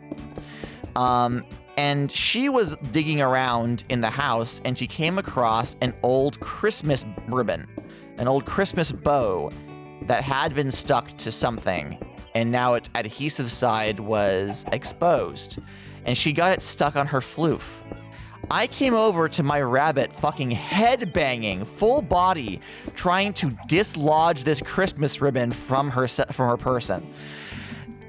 And I was like, oh my god, Rutabaga. So I got it and I took it off and she was like freaked out. She was like, it tried to get me. And I'm like, okay, so ribbons are a no for Rutabaga. Got it. Glad we came to this conclusion. Whoops. No, I want you back in my inventory. Get in there. Whoops. There we go. So that was pretty funny, but also it was like, Jesus Christ. This rabbit would have thrown herself out a window to avoid that ribbon. She was like, no, absolutely not. Get rid of it. I don't want it. Fuck you. Like, yeah. All right. All right. After we empty out this inventory, I think we will spend some time collecting all of the resources from the farm, exclusively because we need to have the emeralds, the emerdudes, to heal up our pickaxe. You can't see with the veg right now, but it is only at half health. And if we're gonna do another mining sesh, we probably ought to have better pickaxes, I think. Also, I think I want to take like a 15-minute break at some point here. Go get myself a little sneaky snack. Take Choopy out. He's been sleeping at my feet this whole time, but he probably has to use the restroom.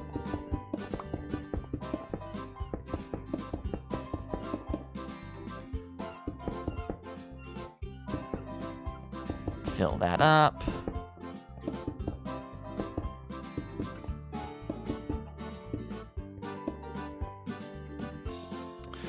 One of my, I have a couple of packages that are on the way, right? And they have Lego in them because, of course, why not? Why wouldn't it be? But specifically, it's a package that I ordered that has a chrome drill. All right, that's it. It's joke time. Oh, okay. Shut up and listen. Okay, fine. Fuck. Why did the chicken cross the road? I don't know. Why did it cross the road, Hembert? You know, the chicken doesn't have to answer to you. I understand that, as a farmer, society is arranged to give you power and privilege that chickens lack. Stopped being funny a while ago. It's not entirely your fault. And I have You're no as much way a of product stopping of that it now. society There's as no anyone. kill switch. I simply wish I you would just have to seriously sit here consider how your and wait until position he finishes changes the talking. dynamics There's of your no- interactions Are we with done yet? chickens, Have we and that got you there? wouldn't let it color your No, he's still assumptions going. of why they do there things. is a kill switch in the most I recent hope one updates. day chickens I will wanna be free reach to over cross and the road pinch without his having their beak motives shut. questioned. In hope that... Why is... Okay. Let him speak. No. No. God damn. Alright, what am I doing? More cobble stuff. Fucking hell. Yeah, I was talking about the Lego package. It went to fucking Puerto Rico. It disappeared for 2 weeks. It could not be found. So I thought it was completely lost, and I was just never getting my package. And then yesterday, I get a fucking email saying your package has arrived at this facility in Carolina, Puerto Rico. The territory of Puerto Rico that is called Carolina. And I went, oh, that's why it disappeared for 2 weeks. It was in transit to fucking Puerto Rico. So I am not in Puerto Rico. So it is on its way out. I received another email this morning saying it was being moved from that facility. I'm like, yeah, it should be. What's fucking wild is that it was lost in Seattle, which arguably is still on the path from its point of origin to me. Like, it came from fucking Oregon, right? It went from Oregon to Seattle to Puerto Rico, and I'm here in Florida like, please, I just want my silly little plastic people. I just want my little toy. Give it to me. I beg of you. Please, oh please, oh please. But it's on the way. It contains the drill. It contains a Lego.com exclusive gift with purchase Christmas set from 2016. It's a bunch of buildable decorations like a reindeer and a snowman. Nothing too flashy. But also it's exclusive because it was only available online that 1 year, and it's the whole box sealed, and they were selling it for like $10. So I'm like, you know what? While I'm buying from this store and I'm going to be paying the shipping cost anyway, like, I might as well. Also, I paid for shipping within the continental US, right? I paid like $5 for the package, and then they sent it all the way to fucking Puerto Rico for free, and it's like, Jesus Christ, man.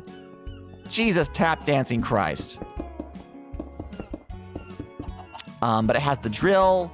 It also has a little tractor poly bag from 1987, which they were selling for dirt cheap. So I'm like, I don't necessarily even want to own this, but it's a nice little piece of Lego history, and it's farming related. So I could probably get a good Lego night off of that and a couple of other things, a couple of multiple builds, just to have something interesting to talk about, you know?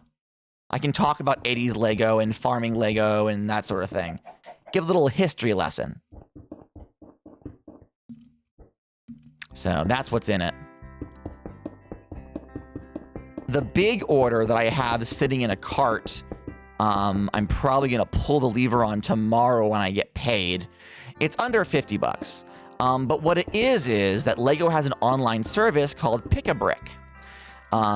And it is a list of Lego pieces that they are currently mass producing. And you can buy them individually for a little bit a piece. Every so often, they remove bricks from Pick-a-Brick, not because they haven't sold well, they just discontinue them. They're like, we're not making any more of these, so we're going to sell out of our current stock, and then that's the end of it. For now, anyway. They may bring parts back, but it's not available to buy individually. Oh. Hi. Can I ask you to follow me this way?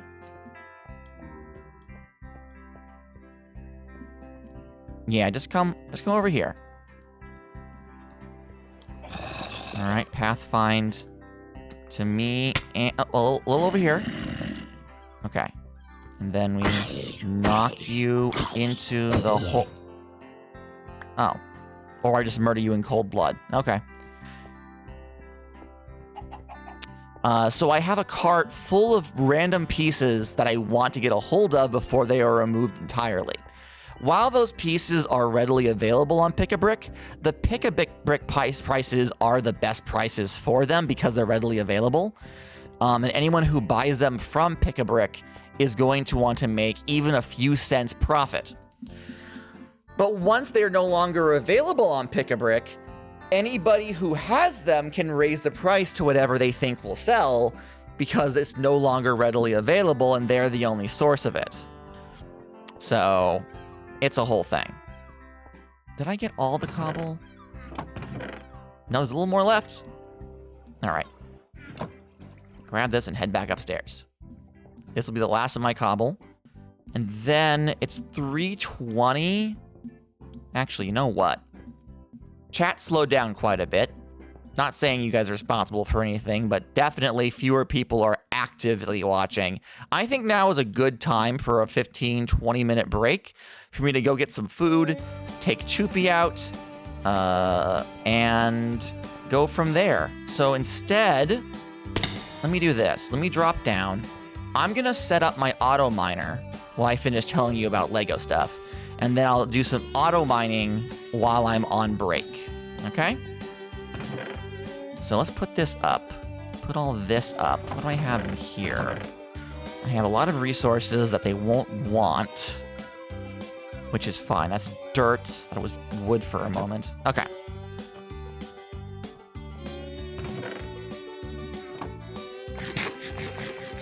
There we go. Oh, I still can't fucking sprint. God damn it.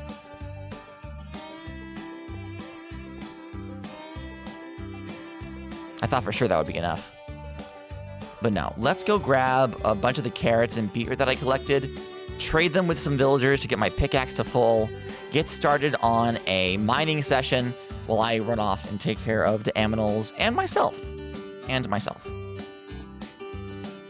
But yes, so my plan is to buy a bunch of Pick-a-Brick pieces while they're available. Nothing that I really couldn't live without, but just, while they're cheap, I might as well. So that's going to be coming to me. All right, grab these, this, and these emmer dudes. Okay. And I have some more carrots in here. I'm going to grab the cooked chicken and eat off of that while I look around.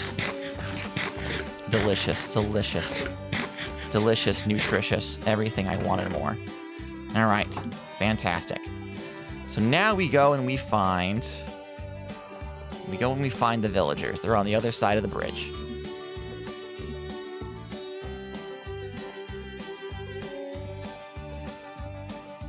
Where are they? There they are.